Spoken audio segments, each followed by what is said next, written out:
ಆತ್ಮೀಯ ವಿದ್ಯಾರ್ಥಿಗಳೇ, ಭಾಷಾ ಮಂದಿರ ಯೂಟ್ಯೂಬ್ ಚಾನೆಲ್ಗೆ ಸ್ವಾಗತ.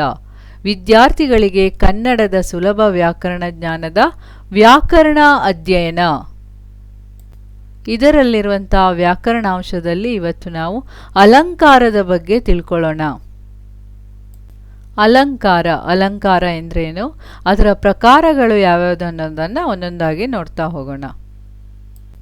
ನೋಡಿ, ಇಲ್ಲಿ ಅಲಂಕಾರ ಒಂದೇ ಥರದ ಪದ ಅಥವಾ ಒಂದೇ ಥರದ ಅಕ್ಷರಗಳು ಪದ್ಯದ ಸಾಲುಗಳಲ್ಲಿ ಪುನರಾವರ್ತನೆಯಾದರೆ ಅದು ಹೆಚ್ಚು ಆಕರ್ಷಣೀಯವಾಗಿರುತ್ತೆ. ಇದನ್ನು ಅಲಂಕಾರ ಅಂತ ಕರಿತೀವಿ. ಅಂದರೆ ಒಂದೇ ಥರದ ಪದಗಳು ಅಥವಾ ಶಬ್ದಗಳು, ಅಕ್ಷರಗಳು ಪುನರಾವರ್ತನೆಯಾದರೆ ಅದೇ ಒಂದು ಪದ್ಯದ ಸಾಲಿನಲ್ಲಿ ಬರ್ತಾ ಇದ್ರೆ ಅದು ಹೆಚ್ಚು ಆಕರ್ಷಣೀಯವಾಗಿ ಕಾಣುತ್ತೆ. ಅದನ್ನು ಅಲಂಕಾರ ಅಂತ ಕರಿತೀವಿ. ಈಗ ಅಲಂಕಾರ ಎಂದ್ರೇನು? ಸೌಂದರ್ಯವನ್ನು ಹೆಚ್ಚಿಸುವಂಥ ಚಮತ್ಕಾರ. ಈಗ ನಮ್ಮ ಮುಖದ ಸೌಂದರ್ಯವನ್ನು ಹೆಚ್ಚಿಸುವ ಸಲುವಾಗಿ ನಾವೇನು ಮಾಡ್ಕೋತೀವಿ? ಅಲಂಕಾರವನ್ನು ಮಾಡ್ಕೋತೀವಿ. ಯಾವುದೇ ಒಂದು ಸಭೆ ಸಮಾರಂಭಗಳಿಗೆ ಹೋಗಬೇಕಾದ್ರೆ ಇಲ್ಲಿ ಏನು ಹೇಳಿದ್ದಾರೆ? ಅಲಂಕಾರ, ಕಾವ್ಯಕ್ಕೂ ಅಲಂಕಾರ ಬೇಕು ಅನ್ನೋದನ್ನು ಹೇಳಿದ್ದಾರೆ. ಕಾವ್ಯದ ಸೌಂದರ್ಯವನ್ನು ಹೆಚ್ಚಿಸುವುದಕ್ಕಾಗಿ ಯಾವ ರೀತಿ ಅಲಂಕಾರ? ನಾವು ಮುಖದ ಸೌಂದರ್ಯ ಹೆಚ್ಚು ಮಾಡ್ಕೊಂಡಿರೋ ರೀತಿ ಅಲಂಕಾರ ಮಾಡ್ಕೊಳ್ಳೋಕ್ಕಾಗತ್ತಾ? ಇಲ್ಲ. ಇಲ್ಲಿ ಕಾವ್ಯದ ಸೌಂದರ್ಯ ಹೆಚ್ಚಿಸುವುದಕ್ಕಾಗಿ ಚಮತ್ಕಾರಿಕವಾದ ಮಾತುಗಳಿಂದ ಅಂತಂದರೆ ಒಂದೇ ಥರದ ಪದಗಳಿರ್ಬೋದು, ಅಕ್ಷರಗಳಿರ್ಬೋದು, ಪದ್ಯದ ಸಾಲುಗಳಲ್ಲಿ ಅಥವಾ ಗದ್ಯದ ಸಾಲುಗಳಲ್ಲಿ ಬಂದಾಗ ಅದು ಆಕರ್ಷಣೀಯವಾಗಿ ಬರುವುದೇ ಒಂದು ಆ ಮಾತು ಚಮತ್ಕಾರ ಅಂತ ಹೇಳ್ಬೋದು. ಅದು ಮಾತಿನ ಚಮತ್ಕಾರ. ಆ ರೀತಿ ಬಂದಾಗಲ್ಲಿ ಒಂದು ರೀತಿಯ ಅಲಂಕಾರಿಕವಾಗಿರುತ್ತೆ ಆ ಕಾವ್ಯಗಳಿರ್ಬೋದು ಅಥವಾ ಗದ್ಯ ಭಾಗ ಇರ್ಬೋದು. ಅದರ ಸೌಂದರ್ಯವನ್ನು ಹೆಚ್ಚಿಸುವಂಥ ಚಮತ್ಕಾರಿಕ ಮಾತುಗಳನ್ನು ನಾವೇನು ಅಲಂಕಾರಗಳು ಅಂತ ಹೇಳ್ಬೋದು. ಹಾಗಾದ್ರೆ ಈಗ ಅಲಂಕಾರಗಳಲ್ಲಿ ಯಾವ ರೀತಿಯಾಗಿ ಹೇಗೆ ಅಲಂಕಾರದಲ್ಲಿ ಅಕ್ಷರಗಳು ಅಥವಾ ಪದಗಳು ಹೇಗೆ ಆಕರ್ಷಣೀಯವಾಗಿ ಚಮತ್ಕಾರಿಕವಾಗಿರುತ್ತೆ ಅನ್ನೋದನ್ನು ನೋಡ್ತಾ ಹೋಗ್ಬೇಕಾದ್ರೆ ಮೊದಲು ಅದರ ಪ್ರಕಾರಗಳು, ಅಲಂಕಾರದ ಪ್ರಕಾರಗಳನ್ನು ನಾವು ತಿಳ್ಕೋಬೇಕಾಗತ್ತೆ. ಅಲಂಕಾರದಲ್ಲಿ ಮುಖ್ಯವಾಗಿ ನಾವು ಎರಡು ವಿಧಗಳನ್ನು ನೋಡ್ತೀವಿ. ಮೊದಲನೇದು ಶಬ್ದಾಲಂಕಾರ, ಎರಡನೇದು ಅರ್ಥಾಲಂಕಾರ. ಮೊದಲನೇದು ಶಬ್ದಾಲಂಕಾರ ಅಂತ ಇದೆ. ಶಬ್ದದ ರಚನೆ ಅಥವಾ ಪದಗಳ ಜೋಡಣೆಯಲ್ಲಿ ಚಮತ್ಕಾರದಿಂದ ಮಾತಿನ ಅಂದರೆ ಕಾವ್ಯದ ಸೌಂದರ್ಯ ಹೆಚ್ಚಾಗುವುದನ್ನು ಶಬ್ದಾಲಂಕಾರ ಅಂತ ಕರಿತೀವಿ ಅಂತ ಇಲ್ಲಿ ಡೆಫಿನೇಷನ್ ಅನ್ನು ಹೇಳಿದ್ದಾರೆ. ಶಬ್ದದ ರಚನೆ, ಶಬ್ದವನ್ನು ರಚನೆ ಮಾಡ್ತಾ ಶಬ್ದದ ಜೋಡಣೆ, ಪದಗಳ ಜೋಡಣೆಯ ಚಮತ್ಕಾರಕದಿಂದ ಆವಾಗ ಹೇಳಿದ ಹಾಗೆಯೇ ಕಾವ್ಯದ ಸೌಂದರ್ಯ ಹೆಚ್ಚಾಗೋದು ಹೇಗೆ? ಮಾತಿನ ಮೂಲಕ ಪದಗಳ ಜೋಡಣೆಯಿಂದ ಅಂತ ಹೇಳಿದ್ದಾರೆ.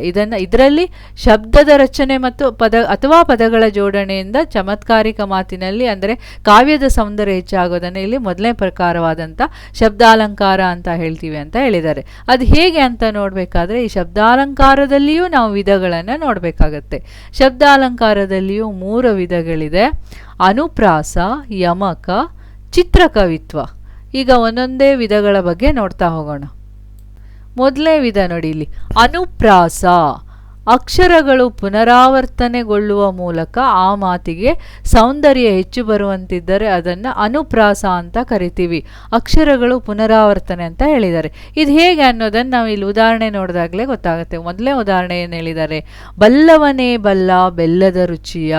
ಎರಡನೇ ಉದಾಹರಣೆ ನೋಡಿ, ತುಂಟನಾದವ ಮಂಟಪದಲ್ಲಿ ಕೂತರೂ ತಂಟೆ ಬಿಡಲಾರ. ಮೂರನೇ ಉದಾಹರಣೆ, ಕತ್ತೆಗೆ ಗೊತ್ತೇ ಹೊತ್ತ ಕತ್ತೂರಿಯ ಪರಿಮಳ ಅಂತೇಳಿ ಇಲ್ಲಿ ಹೇಳಿದ್ದಾರೆ. ಇಲ್ಲಿ ಏನು ಹೇಳಿದ್ದಾರೆ? ಬ್ರ್ಯಾಕೆಟಲ್ಲಿ ಗೆರೆ ಎಳೆದ ಪದವು ಪುನರಾವರ್ತನೆಗೊಂಡಿದೆ. ಕೆಲವೊಂದು ಪದಗಳ ಕೆಳಗಡೆ ಗೆರೆ ಎಳೆದಿದ್ದೀನಲ್ವಾ, ಅದು ಪುನರಾವರ್ತನೆ ಆಗಿದೆ. ಯಾಕೆ ಈ ಉದಾಹರಣೆ ಹೀಗಿದೆ ಅಂತಂದರೆ ಈ ಉದಾಹರಣೆನ ಈ ಅನುಪ್ರಾಸ ಅನ್ನೋದಕ್ಕೆ ಇದು ಉದಾಹರಣೆ. ಇಲ್ಲೇನು ಹೇಳಿದ್ದಾರೆ? ಅಕ್ಷರಗಳು ಪುನರಾವರ್ತನೆಗೊಳ್ಳುವ ಮೂಲಕ ಅಂದರೆ ಇಲ್ಲೇನಾಗ್ತಾ ಇದೆ? ಈ ಮೊದಲನೇ ಸಾಲಿನಲ್ಲೂ ಅಷ್ಟೇ, ಎರಡನೇ ಸಾಲಿನಲ್ಲೂ ಅಷ್ಟೇ, ಮೂರನೇ ಸಾಲಿನ ಉದಾಹರಣೆಯಲ್ಲೂ ಏನಾಗ್ತಾ ಇದೆ? 3 ಉದಾಹರಣೆಗಳನ್ನು ಕೊಟ್ಟಿದ್ದೀವಿ. ಮೊದಲನೇ ಉದಾಹರಣೆ, ಎರಡನೇದು, ಮೂರನೇದು. ಇಲ್ಲಿ ಅಕ್ಷರಗಳು ಪುನರಾವರ್ತನೆಗೊಳ್ತಾ ಇದೆ. ಆಗ ಮಾತಿನ ಸೌಂದರ್ಯ ಹೆಚ್ಚುತ್ತಾ ಇದೆ. ಅಂದರೆ ಈ ಸಾಲಿನ ಸೌಂದರ್ಯ ಹೆಚ್ಚುತ್ತಾ ಇದೆ. ಅದನ್ನು ಅನುಪ್ರಾಸ ಅಂತ ಕರಿತೀವಿ. ಬಲ್ಲವನೇ ಬಲ್ಲ ಬೆಲ್ಲದ ರುಚಿಯ ಅಂತ ಇದೆ. ಈ ರೀತಿಯಾಗಿ ಹೇಳಿದಾಗ, ಇಲ್ಲದೆ ನಾವು ಸಾಮಾನ್ಯವಾಗಿ ಹೇಳಿದ್ರೆ ಬೆಲ್ಲ ಎಷ್ಟು ಚೆನ್ನಾಗಿದೆ, ಬೆಲ್ಲದ ರುಚಿ ತಿಳಿದವನಿಗೆ ಗೊತ್ತಪ್ಪ ಅಂತಂದರೆ ನಮ್ಗೆ ಅಷ್ಟು ಅನ್ಸಲ್ಲ. ಇದು ಮಾಮೂಲಾಗಿ ಮಾತಾಡ್ತೀವಿ ಅನ್ನೋ ರೀತಿ. ಅದನ್ನೇ ವರ್ಣಿಸಿ ಬಲ್ಲವನೇ ಬಲ್ಲ ಬೆಲ್ಲದ ರುಚಿಯ ಅಂದ ತಕ್ಷಣ ಏನೋ ಒಂಥರ ವಿಶೇಷತೆ ಕಾವ್ಯದ ಆ ಮಾತಿನ ಸೌಂದರ್ಯ, ಮಾತಿಗೆ ಹೆಚ್ಚಿನ ಸೌಂದರ್ಯ ಬರ್ತಾ ಇದೆ. ಯಾವುದರಿಂದ? ಅಕ್ಷರಗಳ ಪುನರಾವರ್ತನೆಯಿಂದ. ಇದನ್ನು ಅನುಪ್ರಾಸ ಅಂತ ಕರಿತೀವಿ. ಎರಡನೇ ಉದಾಹರಣೆಯಲ್ಲೂ ಹಾಗೆ ಇದೆ ನೋಡಿ. ತುಂಟನಾದವ ಮಂಟಪದಲ್ಲಿ ಕೂತರು ತಂಟೆ ಬಿಡಲಾರ. ಇವನು ಎಷ್ಟು ಒಂಥರ ವಿಚಿತ್ರ ಮನುಷ್ಯನಪ್ಪ, ಮಂಟಪದಲ್ಲಿ ಕೂತ್ಕೊಂಡ್ರು ಒಂಥರ ಮದುವೆ ಮಂಟಪದಲ್ಲಿ ಕೂತಿದ್ರು ಅವನದೇ ಒಂದು ಹಠ ಮಾಡ್ತಾನೆ ಅಂತ. ಈಗ ಹೇಳಿದ್ರೆ ನಮ್ಗೆ ಏನನ್ಸುತ್ತೆ, ಸಾಮಾನ್ಯವಾದ ಮಾತು. ಇದಕ್ಕೆ ಅಕ್ಷರಗಳ ಪುನರಾವರ್ತನೆಯಿಂದ ಆ ಮಾತಿಗೆ ಒಂದು ರೀತಿ ಸೌಂದರ್ಯ ಹೆಚ್ಚುವಾಗ ನೋಡಿ, ಕೇಳಿಸ್ಕೊಳ್ಳೋರ್ಗೆ ಏನನ್ಸುತ್ತೆ ನೋಡಿ. ತುಂಟನಾದವ ಮಂಟಪದಲ್ಲಿ ಕೂತರು ತಂಟೆ ಬಿಡಲಾರ. ತುಂಟ, ಮಂಟಪ, ತಂಟೆ ಹೇಗೆ ಬಂದಿದೆ ಆ ಪದಗಳು ನೋಡಿ ಅಲ್ವಾ, ಪ್ರಾಸಬದ್ಧವಾಗಿದೆ ಇದು. ಇದನ್ನು ಅನುಪ್ರಾಸ ಅಂತ ಕರಿತೀವಿ. ಮೂರನೇದು ಅಷ್ಟೇ ನೋಡಿ, ಕತ್ತೆಗೆ ಗೊತ್ತೆ ಹೊತ್ತ ಕತ್ತೂರಿಯ ಪರಿಮಳ. ಕತ್ತೆ, ಗೊತ್ತೆ, ಹೊತ್ತ ಕತ್ತೂರಿ, ಈ ರೀತಿಯಾಗಿ ಪದಗಳು ಪುನರಾವರ್ತನೆಯಾಗಿದೆ. ಇದನ್ನು ಅನುಪ್ರಾಸ ಅಂತ ಕರಿತೀವಿ. ಇದು ಅನುಪ್ರಾಸಕ್ಕೆ ಉದಾಹರಣೆ.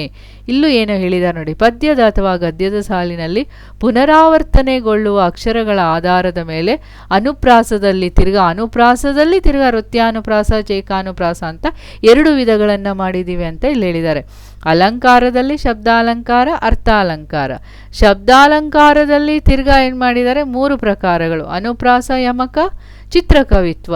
ಈಗ ಅನುಪ್ರಾಸದಲ್ಲಿ ತಿರ್ಗಾ ಏನು ಮಾಡಿದ್ದಾರೆ, 2 ಪ್ರಕಾರ: ವೃತ್ಯಾನುಪ್ರಾಸ, ಚೈಕಾನುಪ್ರಾಸ. ಹಾಗೆ ನೋಡ್ತಾ ಹೋಗೋಣ ಈಗ ಮುಂದೆ ಏನು ಹೇಳಿದ್ದಾರೆ ಇದ್ರ ಬಗ್ಗೆ ಅಂತೇಳಿ. ಇಲ್ಲಿ ವೃತ್ಯಾನುಪ್ರಾಸ 1 ಅಥವಾ 2 ವ್ಯಂಜನಾಕ್ಷರಗಳು, ಅಲ್ಲೇನು ಹೇಳಿದ್ರು, ಅಕ್ಷರಗಳು ಪುನರಾವರ್ತನೆಗೊಳ್ಳುತ್ತಿದ್ದಾರೆ ಅಂತ ಅನುಪ್ರಾಸದಲ್ಲಿ ಹೇಳಿದ್ದು. ಈಗ ವೃತ್ಯಾನುಪ್ರಾಸದಲ್ಲಿ ಏನು ಹೇಳಿದ್ದಾರೆ, 1 ಅಥವಾ 2 ವ್ಯಂಜನಾಕ್ಷರಗಳು ಪದ್ಯದ ಸಾಲುಗಳಲ್ಲಿ ಪುನರಾವರ್ತನೆಗೊಂಡರೆ, ಪುನಃ ಬಂದರೆ ಅದನ್ನು ವೃತ್ಯಾನುಪ್ರಾಸ ಅಂತ ಹೇಳ್ತೀವಿ ಅಂತ ಹೇಳಿದ್ದಾರೆ. ಇಲ್ಲೊಂದು ಉದಾಹರಣೆ ಕೊಟ್ಟಿದ್ದಾರೆ ನೋಡಿ. ಎಳೆಗಿಳಿಗಳ ಬಳಗಗಳು ನಳ ನಳಿಸಿ ಬೆಳೆದ ಕಳವೆಯ ಎಳೆಯ ಕಾಳಿಗೆ ಎಳೆಸಿ ಬಂದವು. ಇದು ರಾಜಶೇಖರ ವಿಲಾಸ ಅವರ ಒಂದು ಹಾಡು. ಇದು ಅವರ ಕೃತಿ ಅಂತ ಹೇಳ್ಬೋದು. ಇಲ್ಲಿ ಕೃತಿಯ ಒಂದು ಸಾಲು ನೋಡಿ, ಈ ರೀತಿ ಇದೆ: ಎಳೆಗಿಳಿಗಳ ಬಳಗಗಳು. ಇಲ್ಲಿ ಏನು ಹೇಳಿದ್ದಾರೆ, 1 ಅಥವಾ 2 ವ್ಯಂಜನಾಕ್ಷರಗಳು ಪದ್ಯದ ಸಾಲುಗಳಲ್ಲಿ ಪುನರಾವರ್ತನೆಗೊಂಡರೆ ಅದನ್ನು ವೃತ್ಯಾನುಪ್ರಾಸ ಅಂತ ಹೇಳ್ತೀವಿ. ಇಲ್ಲಿ ಏನಿದೆ, ಎಳೆಗಿಳಿಗಳ ಬಳಗ ಅಂತ, ಗಿಳಿಯ ಮರಿಗಳೆಲ್ಲ ಭತ್ತದ ಗದ್ದೆಯಲ್ಲಿ ಭತ್ತದ ಕಾಳು, ಎಳೆಯ ಕಾಳಿಗಾಗಿ ಹುಡ್ಕೊಂಡು ಬಂದಿವೆ ತಿನ್ನೋದಕ್ಕಾಗಿ, ಕಳವೆಯ ಕಾಳಿಗೆ ಎಳಸಿ ಆಸೆಯಿಂದ ಬಂದಿವೆ ಅಂತ ಇಲ್ಲಿ ಹೇಳ್ತೀವಿ. ಅದನ್ನೇ ಈ ರೀತಿಯಾಗಿ ಹೇಳಿದಾಗಿದೆ ಏನನ್ನಿಸುತ್ತೆ, ಇಲ್ಲಿ ಅಲಂಕಾರಿಕವಾಗಿರುತ್ತೆ. ಎಳೆಗಿಳಿಗಳ ಬಳಗಗಳು ನಳ ನಳಿಸಿ ಬೆಳೆದ ಕಳವೆಯ ಎಳೆಯ ಕಾಳಿಗೆ ಎಳಸಿ ಬಂದವು. ಎಷ್ಟು ಚೆನ್ನಾಗಿದೆ ಅಲ್ವಾ ಈ ಉದಾಹರಣೆ. ಅಂದರೆ ಈ ಉದಾಹರಣೆ ಜೊತೆಗೆ ನಾವು ಇಲ್ಲಿ ಡೆಫಿನೇಷನ್ ಅನ್ನು ನೋಡ್ಕೋಬೇಕಾಗತ್ತೆ ನೋಡಿ. 1 ಅಥವಾ 2 ವ್ಯಂಜನಾಕ್ಷರಗಳು ಪದ್ಯದ ಸಾಲುಗಳಲ್ಲಿ ಪುನರಾವರ್ತನೆಗೊಂಡರೆ ಇದನ್ನು ವೃತ್ಯಾನುಪ್ರಾಸ ಅಂತೀವಿ ಅನ್ನೋದು. ಈಗ ವೃತ್ಯಾನುಪ್ರಾಸ ಗೊತ್ತಾಯಿತು. ಇದರಲ್ಲಿ 2ನೇ ಪ್ರಕಾರ ಯಾವುದು, ಚೇಕಾನುಪ್ರಾಸ ಅಂದ್ರೇನು ಅನ್ನೋದನ್ನು ನೋಡೋಣ. ಇಲ್ಲಿ ನೋಡಿ, ಚೇಕಾನುಪ್ರಾಸದಲ್ಲಿ ಏನು ಹೇಳಿದ್ದಾರೆ, ವೃತ್ಯಾನುಪ್ರಾಸದಲ್ಲಿ ಏನಾಯಿತು, 1 ಅಥವಾ 2 ವ್ಯಂಜನಾಕ್ಷರಗಳು ಪದ್ಯದ ಸಾಲುಗಳಲ್ಲಿ ಬಂದರೆ ಅಂತ ಆಯಿತು.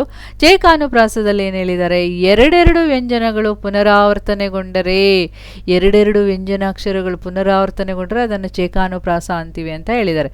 ನಮ್ಮ ಕಣ್ಣು ಮುಂದೆ ಉದಾಹರಣೆಗಳಿದೆ ನೋಡಿ.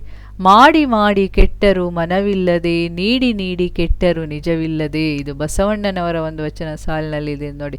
ಮಾಡಿ ಮಾಡಿ, ನಮಗಿದು ಶಬ್ದಗಳು ಮುಖ್ಯ. ಇಲ್ಲಿ 2 ವ್ಯಂಜನಗಳು, ನೀಡಿ ನೀಡಿ.